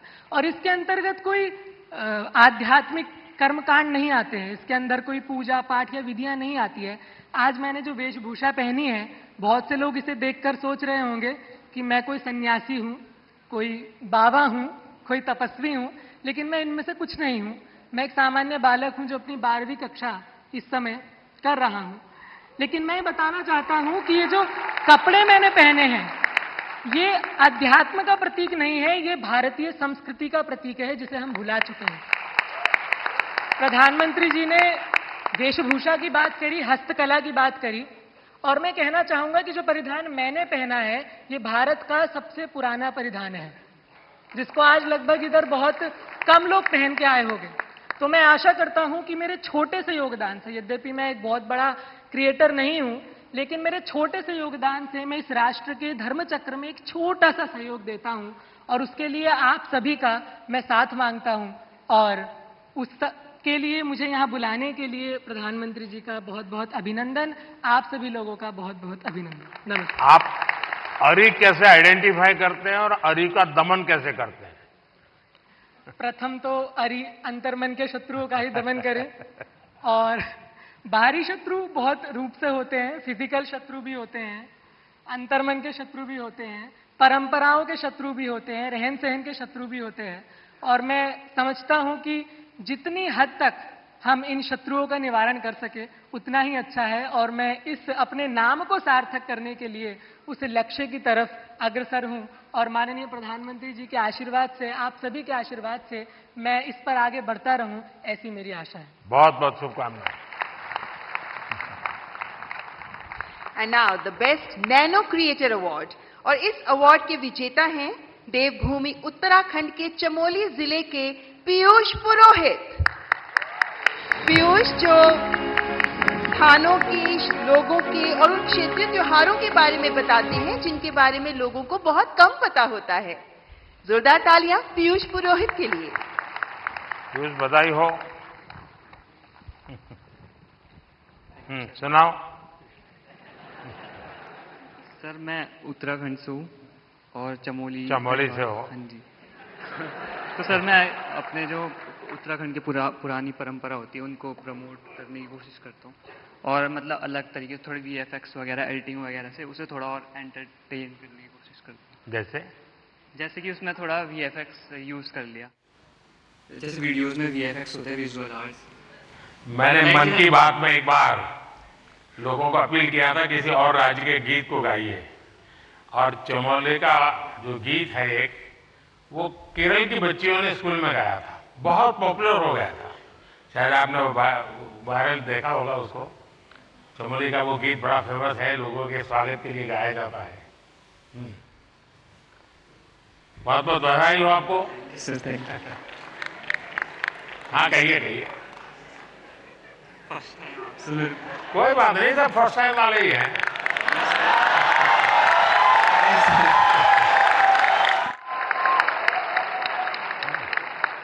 Thank you sir, thank you. जय देवभूमि, जय उत्तराखंड। चलिए बहुत धन्यवाद। और नेशनल क्रिएटर्स अवार्ड्स की आखिरी श्रेणी बेस्ट सेलिब्रिटी क्रिएटर अवार्ड, और ये अवार्ड दिया जा रहा है अमन गुप्ता को। एक उद्यमी के तौर पर अपनी सफलता और अपने इनोवेटिव बिजनेस स्ट्रैटेजीज के लिए मशहूर शार्क टैंक इंडिया में भी शामिल अमन गुप्ता। अमन बहुत बहुत बधाई हो। सर आप तो अब सक्सेसफुल है अपने जीवन में भी और दुनिया को भी दिखा रहे हो, जरा बताइए। तो सर 2016 में जब startup India, stand up India आया था, हमने अपनी कंपनी स्टार्ट करी थी सर। बोट तो जब हमने स्टार्ट करी थी तो लोग बोलते थे कि ये क्या कर लेंगे, ऐसा छोटा सा ब्रांड है, कुछ नहीं कर पाएंगे।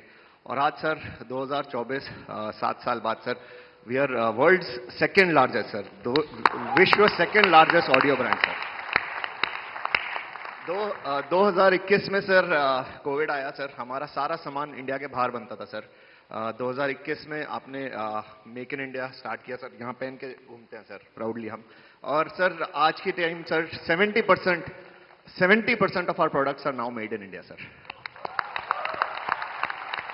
तो सर अभी अगला हमारा बस यही विजन है सर कि इंडिया से कोई ब्रांड, अच्छा ब्रांड इंडिया से बाहर जाए। और जैसे यहाँ पे जब कोई फिरंगी प्रोडक्ट आता है और लाइन लगती है, हम चाहते हैं फिरंगी भी हमारा प्रोडक्ट लाइन लगा के खरीदे सर। बहुत बहुत बधाई। बहुत बहुत बधाई। Thank you sir. Thank you. बहुत बहुत आभार माननीय प्रधानमंत्री जी, ये पुरस्कार प्रदान करने के लिए आपका बहुत बहुत शुक्रिया। मैं दोनों जजेज और भी 2 लोग थे, लेकिन शायद वो बाहर है। मैं जजेज का बहुत धन्यवाद करता हूँ, इतने शानदार लोगों को परिचय करवा दिया आपने। बहुत बहुत बधाई आपको। रूपाली गांगुली जी और प्रसून जोशी जी, आपसे अनुरोध, कृपया आप अपना स्थान ग्रहण करें। आपका बहुत बहुत आभार। ओह बाबा, पैर नहीं बाबा। माननीय प्रधानमंत्री जी के प्रेरणादायक शब्द हमें लगातार हमारा मार्गदर्शन करते रहे हैं और आज के इस अवसर पर हमने माननीय प्रधानमंत्री जी के बहुत से शब्दों को सुना, लेकिन माननीय प्रधानमंत्री जी को सुनने के लिए हम सभी अत्यंत उल्लासित रहते हैं, उत्साहित रहते हैं और इसीलिए अब मैं पुनः माननीय प्रधानमंत्री जी से सविनय निवेदन करती हूं, माननीय प्रधानमंत्री जी कृपया अपने शब्दों द्वारा हमारा मार्गदर्शन करें।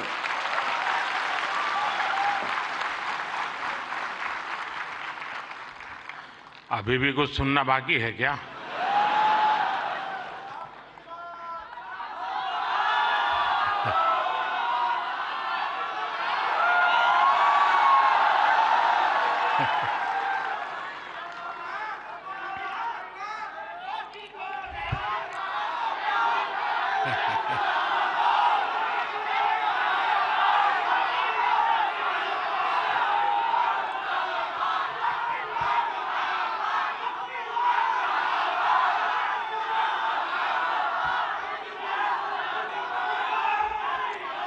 कैसे हैं आप सब लोग? थोड़ी सी वाइब भी तो चेक हो जाए।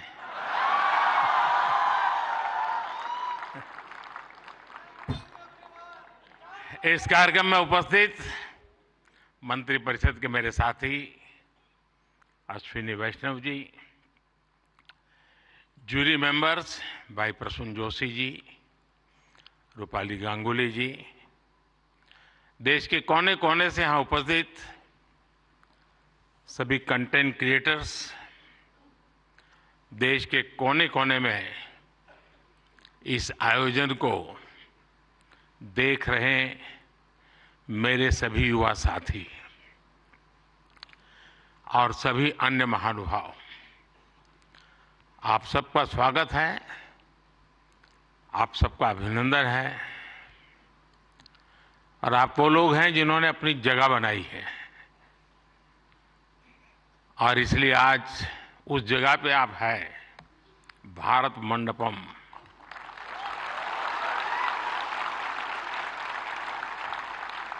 और बाहर सिंबल भी क्रिएटिविटी से जुड़ा हुआ है आते ही,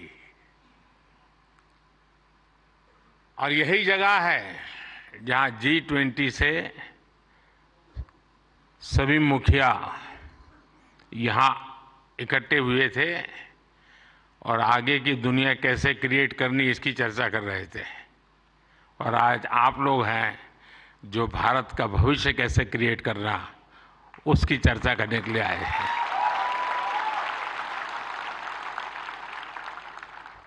साथियों, जब समय बदलता है, टाइम चेंज होता है, जब नए युग की शुरुआत होती है तो उसके साथ कदम से कदम मिलाना ये देश का दायित्व होता है। आज भारत मंडपम में देश अपने उस दायित्व को पूरा कर रहा है। पहले नेशनल क्रिएटर अवार्ड्स यानी पहला है, ये आयोजन नए दौर को समय से पहले पहचान देने का आयोजन है।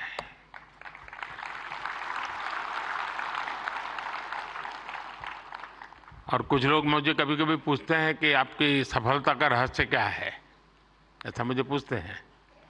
मैं हर एक को जवाब नहीं देता हूं।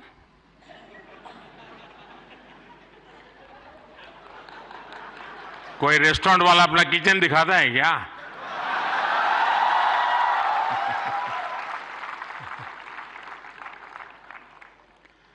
लेकिन आपको मैं बता देता हूं, ईश्वर कृपा है, मैं समय से पहले समय को भांप सकता हूं और इसलिए ये पहला ऐसा अवार्ड है जो शायद आने वाले दिनों में बहुत प्रमुख स्थान लेने वाला है।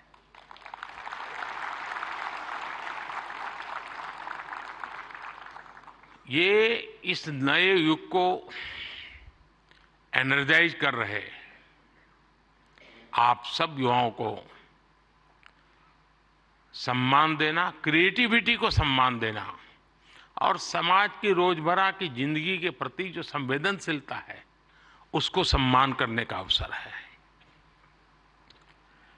भविष्य में ये अवार्ड कंटेंट क्रिएटर्स के लिए बहुत बड़ा मोटिवेशन बनेगा। उनके काम को एक बहुत बड़ी पहचान मिलने वाली है। आज जिन्हें नेशनल क्रिएटर्स अवार्ड मिले हैं, मैं उन विजेताओं को तो बधाई देता ही देता हूं, पर जिन्होंने इसमें बढ़ चढ़ करके हिस्सा लिया, क्योंकि बहुत कम समय मिला था, हम ज्यादा इस चीज को पॉपुलर भी नहीं कर पाए थे और मैं नहीं चाहता था कि मैं इसमें और समय गंवाऊं, लेकिन जल्दी जल्दी में भी, इतने कम समय में भी 1.5-2 लाख क्रिएटिव माइंड्स इसके साथ जुड़ जाए, ये मेरे देश की भी एक पहचान बना देता है।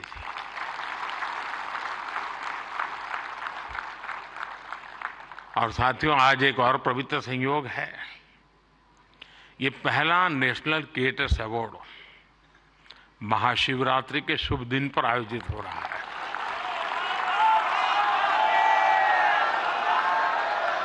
और मेरे काशी में तो शिव जी के बिना कुछ नहीं चलता है।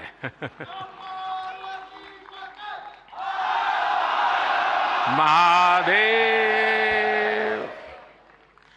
भगवान शिव भाषा, कला और क्रिएटिविटी के जनक माने गए हैं।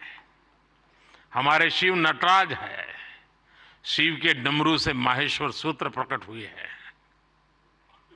शिव का तांडव लय और सृजन की नींव रखता है इतिहास। और इसलिए यहां जो क्रिएटर्स हैं उनके लिए नए सब्जेक्ट मिल जाएंगे। महाशिवरात्रि के दिन ये आयोजन अपने आप में बहुत बड़ा सुखद संयोग है और मैं आपको भी और देशवासियों को भी महाशिवरात्रि की बहुत बहुत शुभकामनाएं देता हूं। फ्रेंड्स, आज इंटरनेशनल वुमेन्स डे भी है, लेकिन मैं देख रहा हूं पहली बार पुरुष ताली बजा रहे हैं, वरना उनको लगता है हमारा तो कोई डे आता नहीं। आज जो अवार्ड मिले हैं उनमें भी बहुत सारी बेटियां मैदान मार गई हैं। मैं उनको भी बधाई देता हूं और भी मैं देख रहा हूं क्रिएटिव वर्ल्ड में हमारे देश की बेटियां बहुत बड़ी मात्रा में सबको देख रहा हूं। मुझे बहुत गर्व हो रहा है आप लोगों को देख करके।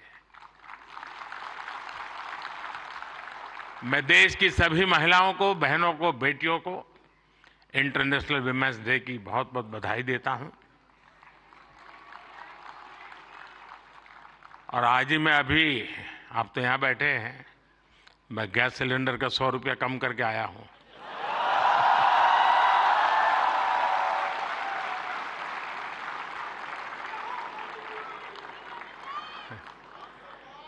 साथियों, किसी भी देश की जर्नी में किसी एक पॉलिसी डिसीजन या एक अभियान का कैसे मल्टीप्लायर इफेक्ट होता है, ये आप सबको देख करके पता चलता है। 10 साल में हुए डेटा रिवॉल्यूशन से लेकर सस्ते मोबाइल फोन्स, डिजिटल अभियान इंडिया अभियान ने एक प्रकार से कंटेंट क्रिएटर्स की एक नई दुनिया क्रिएट कर दी है। और पहली बार ऐसा हुआ होगा जब किसी सेक्टर की युवा शक्ति ने सरकार को प्रेरित किया हो, सरकार को मजबूर किया हो कि कब तक बैठे रहोगे, इसको भी सोचो। और इसलिए भी आप बधाई के पात्र हो। आज के इस अवार्ड फंक्शन का क्रेडिट अगर किसी को जाता है तो भारत के मेरे युवा मन को, हर डिजिटल कंटेंट क्रिएटर को जाता है। साथियों, भारत का हर कंटेंट क्रिएटर एक और बात को रिप्रेजेंट करता है। हमारे युवाओं को अगर सही दिशा मिले तो वो क्या कुछ नहीं कर सकते हैं। आपने कंटेंट क्रिएशन का कोई कोर्स नहीं किया है ही नहीं तो क्या करोगे।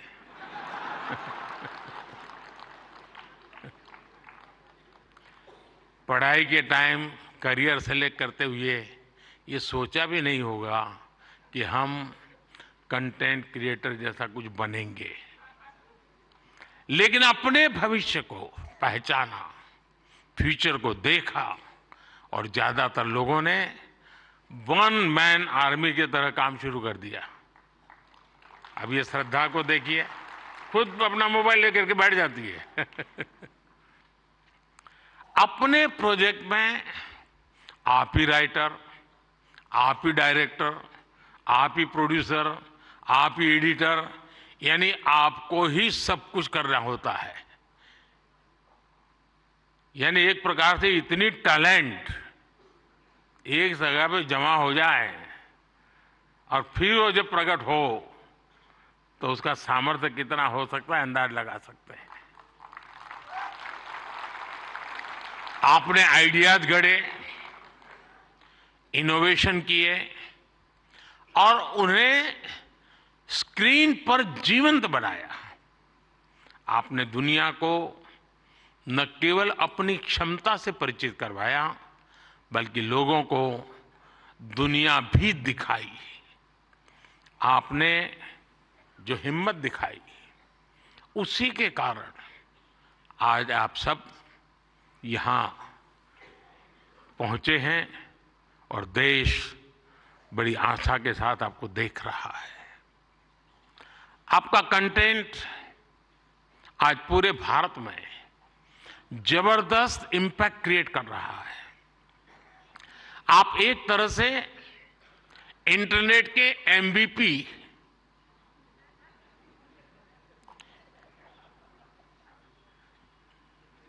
ठीक है ना? थोड़ा दिमाग खपाओ, क्रिएटिविटी बताओ अपना। जब मैं आपको एमपीपी कहता हूं मतलब मोस्ट वैल्यूएबल पर्सन बन गए। साथियों, आप सभी जानते हैं कि जब कंटेंट और क्रिएटिविटी आपस में कोलैबोरेट करते हैं तो इससे एंगेजमेंट बढ़ती है। जब कंटेंट डिजिटल से कोलैब करता है तो ट्रांसफॉर्मेशन आता है। जब कंटेंट पर्पस से कोलैब करता है तो इससे इंपैक्ट दिखता है। और आज जब आप लोग यहां आए हैं तो मुझे भी बहुत सारे विषयों पर आप लोगों से कोलैब रिक्वेस्ट करनी है।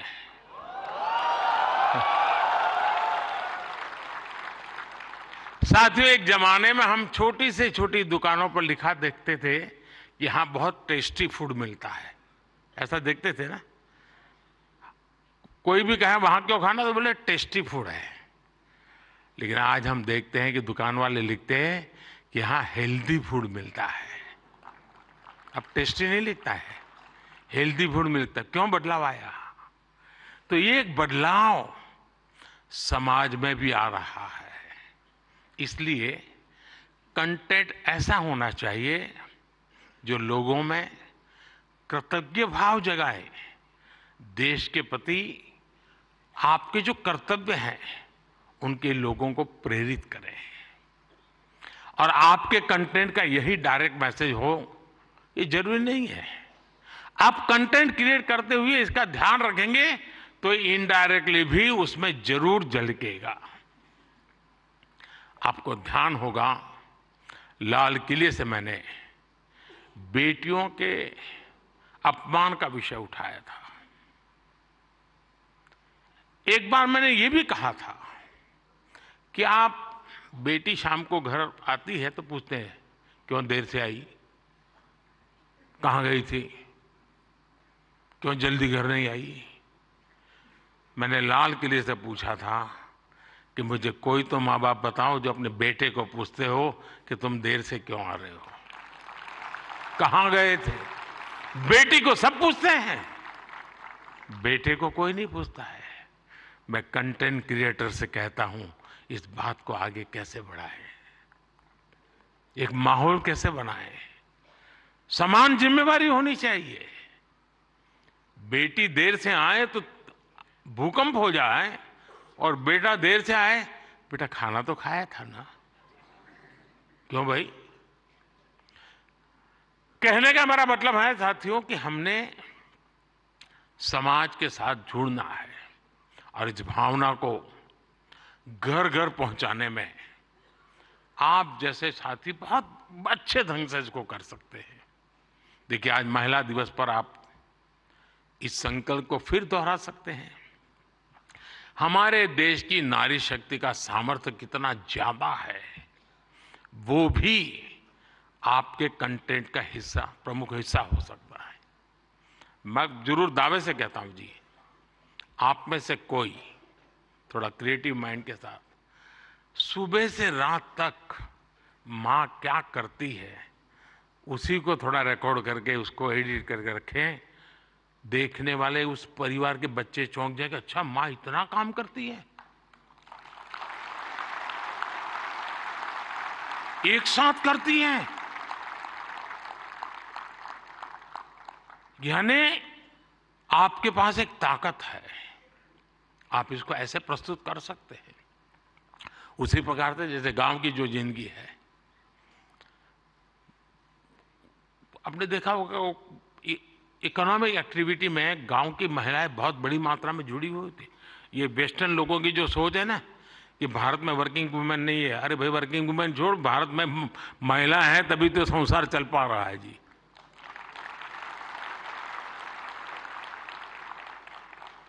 गांव में आप देखेंगे इतनी इकोनॉमिक एक्टिविटी हमारी माताएं बहनें करती है। अगर ट्राइबल बेल्ट में जाएंगे, पहाड़ों में जाएंगे तो आपको मैक्सिमम इकोनॉमिक एक्टिविटी हमारी माताएं बहनें करती हैं जी। और इसलिए हमारी क्रिएटिविटी के द्वारा हम ये जो गलत परसेप्शन बने हैं ना, बड़े आसानी से बदल सकते हैं, हकीकतों के आधार पर बदल सकते हैं। और मैं मानता हूं हम इसको करना चाहिए। अगर एक दिन की जीवन की सिर्फ साइकिल को हम दिखाएं तो पता चलेगा कि हमारे यहाँ पशुपालक हो, किसान महिला हो, मजदूरी करने वाली महिला हो, कैसे काम करती, कितनी मेहनत करती है। साथियों, स्वच्छ भारत की सफलता से आप सभी परिचित हैं और आपने उसमें सहयोग भी किया है, लेकिन ये तो निरंतर चलने वाला जन आंदोलन है। कहीं पर भी कोई सफाई की अच्छी चीज आती है, अब जैसे मैंने अभी एक रील देखा, कोई टाइगर पानी पीने जा रहा है और उसमें प्लास्टिक के बोतल देखता है तो टाइगर मुंह से प्लास्टिक का बोतल उठाता है और कहीं पर जगह पे छोड़ने के लिए चला जा रहा है। अब इसका मतलब मोदी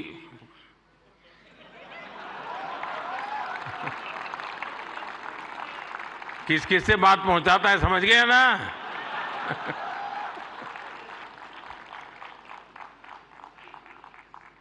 अब उसके माध्यम से आप भी पहुंचा सकते हैं और इसलिए आप इस विषय पर भी लगातार कुछ न कुछ जरूर करते रहिए।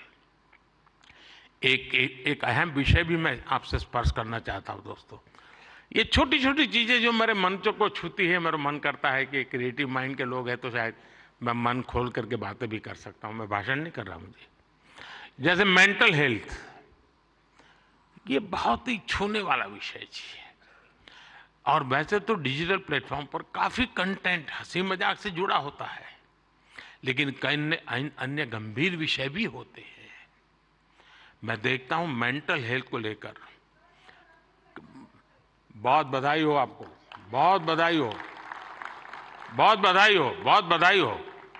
मैं नहीं कह रहा हूं नहीं बनाते हैं, मैंने बोला ही नहीं है जी, मैं ऐसी गलती नहीं कर सकता हूं। मुझे मेरे देश के टैलेंट पे भरोसा है, मुझे मेरे देश के लोगों की संवेदनशीलता मुझसे जरा भी कम नहीं है।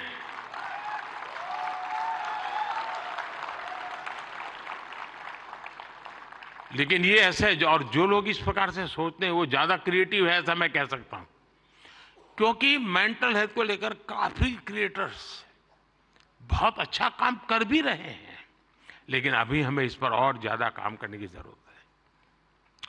और हो सके तो लोकल लैंग्वेज, गांव के अंदर एक परिवार में अगर ऐसा बच्चा है, उनके लिए क्या हो सकता है, बड़े शहर में 5 स्टार दुनिया में तो होगा, क्योंकि उनकी जिंदगी में ये बहुत जरूरी है जी। उसी प्रकार से एक बहुत बड़ा महत्वपूर्ण विषय है बच्चों में स्ट्रेस का। हमें पता नहीं होता है, पहले तो हमारा जॉइंट फैमिली होता था और बच्चे कभी दादी संभाल लेती थी, कभी दादा संभाल लेते थे, कभी नाना, कभी चाचा चाची, भाभी भाई। अब माइक्रो फैमिली है, दोनों लोग चले गए हैं, आया के पास बैठा है, पता नहीं उसको स्ट्रेस का क्या स्थिति है, कुछ पता नहीं है। अब जैसे एग्जाम का समय होता है, स्टूडेंट्स में रिजल्ट को लेकर के चिंता बहुत बढ़ जाती है, सांस फूलने लग जाती है। रिजल्ट आने वाला, फोन पर दोस्तों तो कह रहे जैसे रिजल्ट अभी आ गया हो, लेकिन धीरे धीरे पारा गर्म हो जाता है। मैंने कोई 12-15 साल पहले एक छोटी सी फिल्म देखी थी। उस जमाने में तो उतना वीडियो कोई पॉपुलर नहीं था, लेकिन मेरी ये रुचि है जानना, समझना, सीखना। और उसमें ये बताया गया था कि कुछ भी गलत निर्णय लेने से पहले बेहतर जीवन जीना ज्यादा आसान है और कितना जीवन सुंदर बनता है। और उस बच्चे को एग्जाम देनी होती थी, उसको लगता है ये सब मैं नहीं कर पाऊंगा, तो आत्महत्या करने के लिए सोचता है। शायद उसके जो क्रिएटर होंगे उनको याद आ जाएगा, मुझे पूरा याद नहीं, क्योंकि मैंने 15-16 साल पहले इसको, 20 साल हो गए होंगे। तो उसको मन करता है कि मैं रस्से से टांग करके जान दे दूं, तो रस्सा खरीदने जाता है। तो वो उसे पूछता है कितने फीट चाहिए लंबा, तो वो सोचता है फीट क्या होता है, तो जाके पढ़ाई करता है, फीट ऐसे होता है। फिर वो कहता है उसको वो हुक चाहिए, तो लोहे का चाहिए, कैसा चाहिए, उसकी पढ़ाई का। फिर उसके ध्यान में आता है यार मरने से ज्यादा तो पढ़ना सरल है। बहुत ही अच्छी फिल्म बनाई है उसने, हार्डली 7-8 मिनट की होगी। लेकिन जब मैंने उसको देखा, और वो ये जो आत्महत्या करने का मूड बन जाता है बच्चों का, छोटी सी चीज है लेकिन उसके जिंदगी को एक नई राह दिखा देती है। अब आप भी जानते हैं मैं परीक्षा पे चर्चा का कार्यक्रम करता हूं। आपको लगता है कोई लोगों को मजाक उड़ेगा क्या यार के प्राइम मिनिस्टर है, बच्चों के साथ परीक्षा पे चर्चा करता रहता है, फालतू समय का। मैं जानता हूं दोस्तों को, मैं कोई सरकारी सर्कुलर निकाल करके बच्चों की जिंदगी नहीं बना सकता।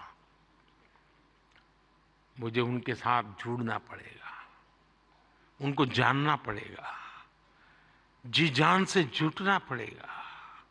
और उस समय यानी बारिश के बाद अगर मैं खेत में काम करूं तो काम का है, परीक्षा के दिनों में उसकी बड़ी ताकत होती है। और इसलिए मैं हर साल रेगुलरली ये कार्यक्रम करता हूं, क्योंकि मेरे मन में यही होता है कि इन बच्चों के साथ में कुछ बातें करूं, खुल करके बातें करूं। हो सकता है किसी को एक आध चीज काम आ जाए, उनके मन को छू जाए, उनका हाथ पकड़े, उनकी हैंड होल्डिंग करे, उनके माँ बाप को लगे, टीचर को लगे। साथियों ये सारे काम मैं तो रील बनाने के लिए समय नहीं निकाल सकता, तो मैं ऐसे काम कर लेता हूं, लेकिन आप तो वो भी कर सकते हैं जी। क्या हम ऐसा कंटेंट और ज्यादा बना सकते हैं जो यूथ में ड्रग्स के नेगेटिव इफेक्ट्स को लेकर अवेयरनेस लाए?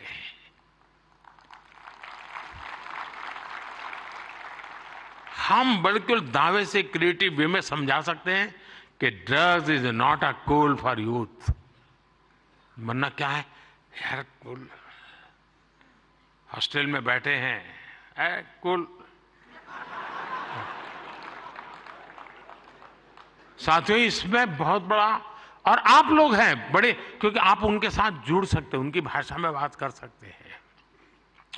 साथियों, अगले कुछ दिनों में लोकसभा के चुनाव होने जा रहे हैं। आप ये मत सोचिए कि आज का ये इवेंट इसके लिए है।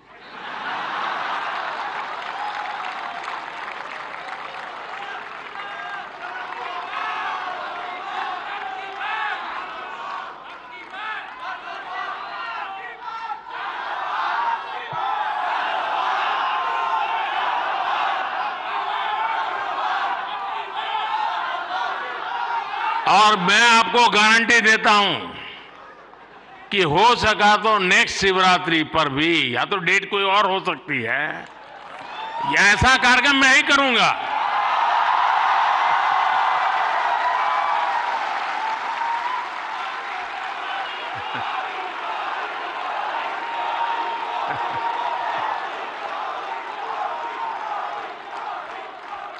लेकिन मैं लोकसभा चुनाव का विषय उस अर्थ में नहीं लाया हूं, क्योंकि मुझे भरोसा है मुझसे ज्यादा मेरे लिए आप मरते हैं।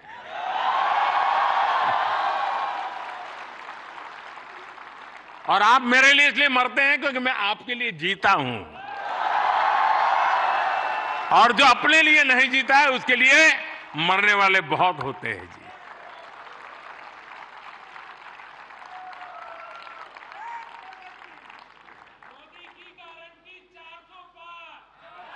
वो मोदी की गारंटी नहीं है, 140 करोड़ देशवासियों की गारंटी है।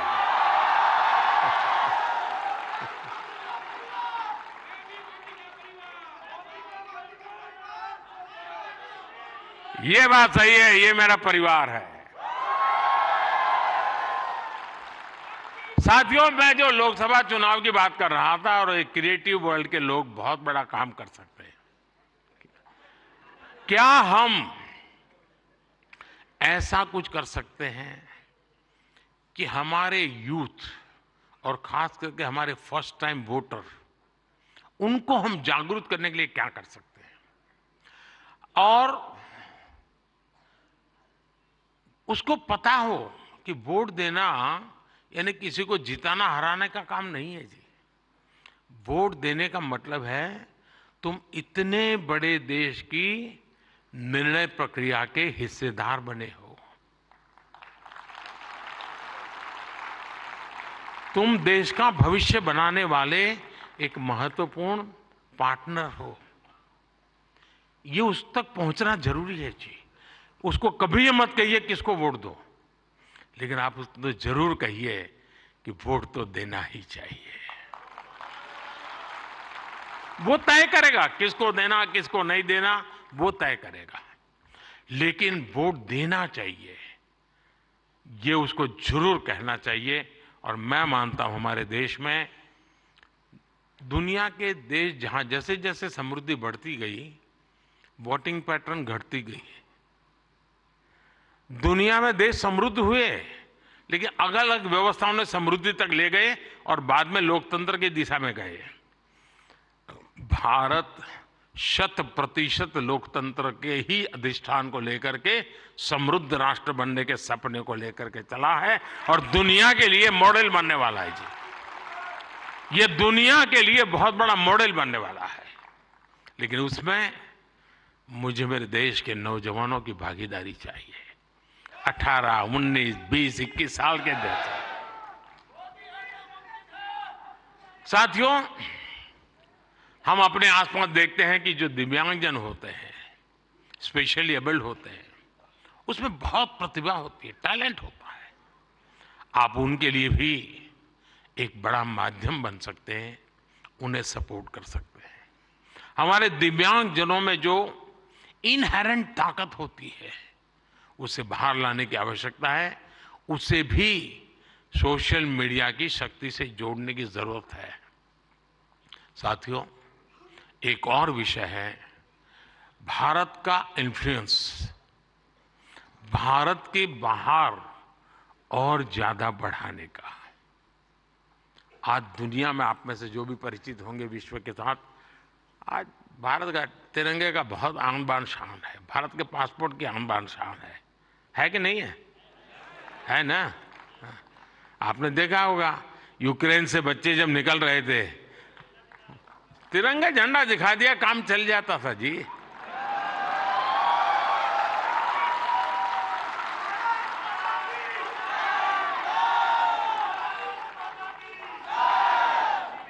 ये सामर्थ्य ऐसे ही नहीं आया है दोस्तों, ये सामर्थ्य ऐसा ही नहीं आया है। इसके पीछे एक मिशन बोर्ड में तपस्या की गई है। दुनिया में आज वातावरण बदला है, लेकिन उसको और अधिक आज भी दुनिया में कुछ परसेप्शन ऐसे ही है हमारे लिए। हम उसको बदल सकते हैं क्या? और मैं मानता हूं, मुझे याद है मैं एक बार किसी एक देश में गया था, तो एक इंटरप्रेटर मेरे साथ था। तो परिचय वो कंप्यूटर इंजीनियर था, उस सरकार में काम करता था। तो मेरी मदद की उसने, 3-4 दिन मेरे साथ था वो, तो परिचय हो गया। तो आखिर में उसने कहा, साहब आपको बुरा न लगे तो एक सवाल पूछना चाहता हूँ। मैंने कहा क्या? नहीं साहब, आपको बुरा नहीं लगेगा ना? मैं कहा नहीं दोस्त, 3-4 दिन से आप देख रहे हो, बुरा लगने का सवाल नहीं, आप जरूर पूछिए। नहीं रहने दो साहब, नहीं पूछता हूँ। नहीं, मैंने कहा पूछो यार।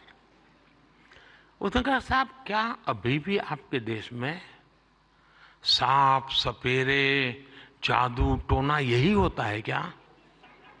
ये मुझे पूछा गया सवाल था जी। मैंने कहा देख दोस्त, हमारे लोग तो उस जमाने में तो बड़े ताकतवर थे, तो सांप बाप उनके लिए बड़ा बाएं हाथ का खेल था।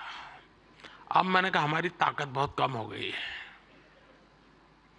और धीरे धीरे करके मैंने कहा वो माउस पे आ गए हैं। लेकिन मैंने कहा वो माउस से पूरी दुनिया को हिलाते हैं। साथियों, मेरे देश का ये जो सामर्थ्य है ना,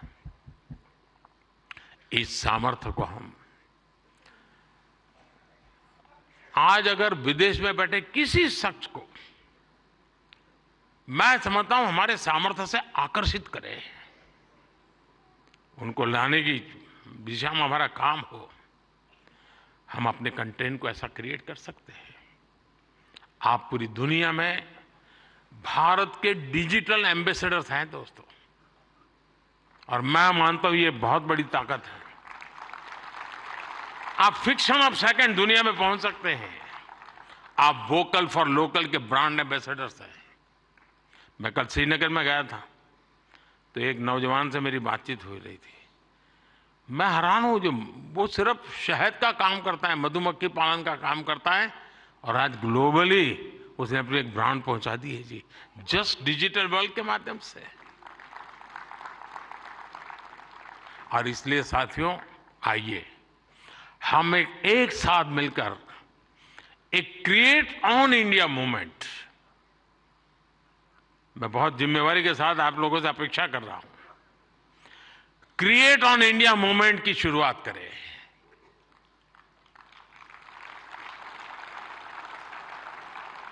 हम भारत से जुड़ी स्टोरीज को, भारत की संस्कृति को, भारत के हेरिटेज और ट्रेडिशंस को पूरी दुनिया से शेयर करें।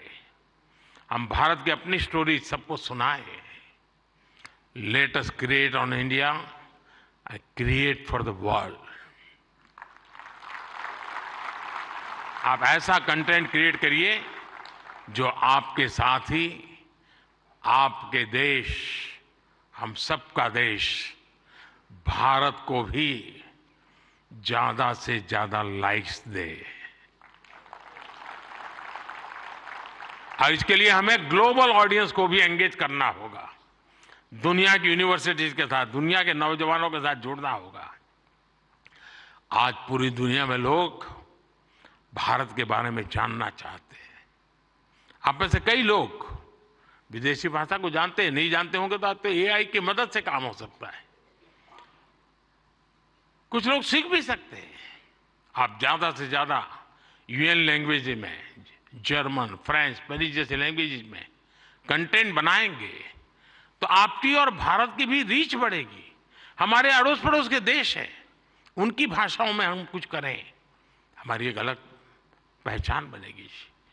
और आपने देखा होगा पिछले दिनों बड़ा महत्वपूर्ण डिसीजन हमने लिया है। मैं भी कुछ दिन पहले बिल गेट्स के साथ गप्पे मार रहा था, तो ऐसे ही एआई वगैरह सारे विषयों पे बहुत चर्चा निकली। कभी उसके विषय में जरूर आपको पता चलेगा। लेकिन हमने अभी कल ही एक डिसीजन लिया है, हम एआई मिशन को, और मैं मानता हूं दुनिया देख रही है कि भारत एआई में क्या काम करेगा, क्योंकि भारत लीड करेगा, मान के चलिए दोस्तों, क्योंकि मैं आपके भरोसे बोल रहा हूं। उसी प्रकार से आपने देखा होगा सेमीकंडक्टर, जिस प्रकार से भारत सेमीकंडक्टर की दुनिया में आगे बढ़ रहा है, और मैं बताता हूं कि हम 2G, 4G वगैरह में बहुत पीछे रह गए, 5G में हमने लीड कर लिया। वैसा ही हम बहुत तेजी से सेमीकंडक्टर की दुनिया में, हम दुनिया में अपनी जगह बना लेंगे दोस्तों, और देखते ही देखते हम छा जाएंगे। और ये मोदी के कारण नहीं, मेरे देश के नौजवानों के कारण, मेरे देश के टैलेंट के कारण। इतना सामर्थ्य है। मोदी तो सिर्फ अवसर देता है, रास्ते से कांटे हटा देता है, ताकि मेरा देश का नौजवान तेज गति से आगे बढ़ चले। और इसलिए मैं चाहता हूं, जैसे हमारे पड़ोस के देश हैं, उनकी भाषा है, उनके साथ उनकी सोच समझ के अनुकूल हम जितनी चीजें पहुंचाएंगे, मैं समझता हूं हमारा नाता और जुड़ेगा। हमें अपना विस्तार करना है, अपना प्रभाव पैदा करना है दोस्तों, और ये क्रिएटिव वर्ल्ड बहुत अच्छी तरह कर सकते हैं। और एआई की ताकत आप जानते हैं, आजकल देखा होगा, मैं अभी जो आपसे बात कर रहा हूं, कुछ ही समय में वो आपको हिंदुस्तान की 8-10 लैंग्वेजेज में ये मेरी सारी बातें आपको मिल जाएगी, क्योंकि मैं एआई का उपयोग करता हूं। आपके साथ अगर यहां आते जाते मेरा फोटो निकल गया, तो आप एआई के माध्यम से वो फोटो अपनी कलेक्ट कर सकते हैं। नमो ऐप पर जाएंगे, फोटो बूथ पे चले जाएंगे, आराम से आपको मिल जाएगी मेरी फोटो। आज से 5 साल पहले कहीं मिल गए होंगे, एक कोने में मुझे देख रहे, आपकी एक आंख फोटो में आई है, तो भी वो आपको खींच करके ले आएगा वहां। ये एआई की ताकत है, हमारे देश के नौजवानों की ताकत है। और इसलिए मैं कहता हूं सबको कि भारत के पास ये सामर्थ्य है, हम इस सामर्थ्य को लेकर के आगे जाना चाहते हैं, और नेशनल इंटरनेशनल लेवल पर भारत की एक छवि नई ऊंचाई पर ले जाने का काम हम अपनी इस क्रिएटिविटी से कर सकते हैं। एक फूड क्रिएटर किसी को मुंबई के बड़ा पाव की मशहूर दुकान तक पहुंचा सकता है। एक फैशन डिजाइनर दुनिया भर को ये बता सकता है कि भारत के कलाकारों की खूबी क्या होती है। एक टेक क्रिएटर पूरी दुनिया को बता सकता है कि मेक इन इंडिया से हम क्या बना रहे हैं और भारत में इनोवेशन कैसे बढ़ रहा है। एक गांव में बैठा ट्रैवल ब्लॉगर भी विदेश में बैठे किसी व्यक्ति को अपने वीडियो से हिंदुस्तान की यात्रा के लिए मोटिवेट कर सकता है। हमारे भारत में तो इतने अलग अलग तरह के मेले होते हैं, हर एक पर्व में अपनी एक स्टोरी होती है और दुनिया उसे जानना चाहती है। जो लोग भारत को जानना चाहते हैं, भारत के कोने कोने को जानना चाहते हैं, उनकी भी आप बहुत मदद कर सकते हैं। साथियों, इन सारे प्रयासों में आपकी स्टाइल, आपका प्रेजेंटेशन, आपका प्रोडक्ट, आपके फैक्ट्स, अगर मैं मानता हूं हकीकतों विषय में कॉम्प्रोमाइज कभी मत कीजिए। आप देखिए, एक यूनिक अंदाज में आप जाएंगे। अब देखिए, आर्टिफैक्ट्स तो बहुत होते हैं, आर्कियोलॉजी वाले ने बहुत चीजें निकाली होती है, लेकिन जो म्यूजियोलॉजी जानता है ना, वो जब उसको बनाता है, रखता है, तो हम उस युग में पहुंच जाते हैं। 300 साल पुरानी चीज देखते हैं तो लगता है कि मैं उस समय जी रहा हूं। क्रिएटिविटी की ये ताकत होती है दोस्तों। और मैं चाहता हूं कि मेरे देश के भीतर वो क्रिएटिविटी है जो मेरे देश का भाग्य बदलने के लिए एक बहुत बड़ा कैटलिक एजेंट बन सकता है। और इसी भावना से मैं आज आप सबको मिला, आप सबको बुलाया। आप बहुत ही कम नोटिस से आए, आपने कुछ करके दिखाया है। जूरी को भी मैं बधाई देता हूं, क्योंकि 1.5-2 लाख लोगों की एक एक बारीकी को पहुंचाना बड़ा कठिन काम है। लेकिन आने वाले दिनों में ये काम और अधिक अच्छे ढंग से, अधिक साइंटिफिक ढंग से हम कर पाएंगे। मैं फिर एक बार आप सबको बहुत बहुत शुभकामनाएं देता हूं। बहुत बहुत धन्यवाद।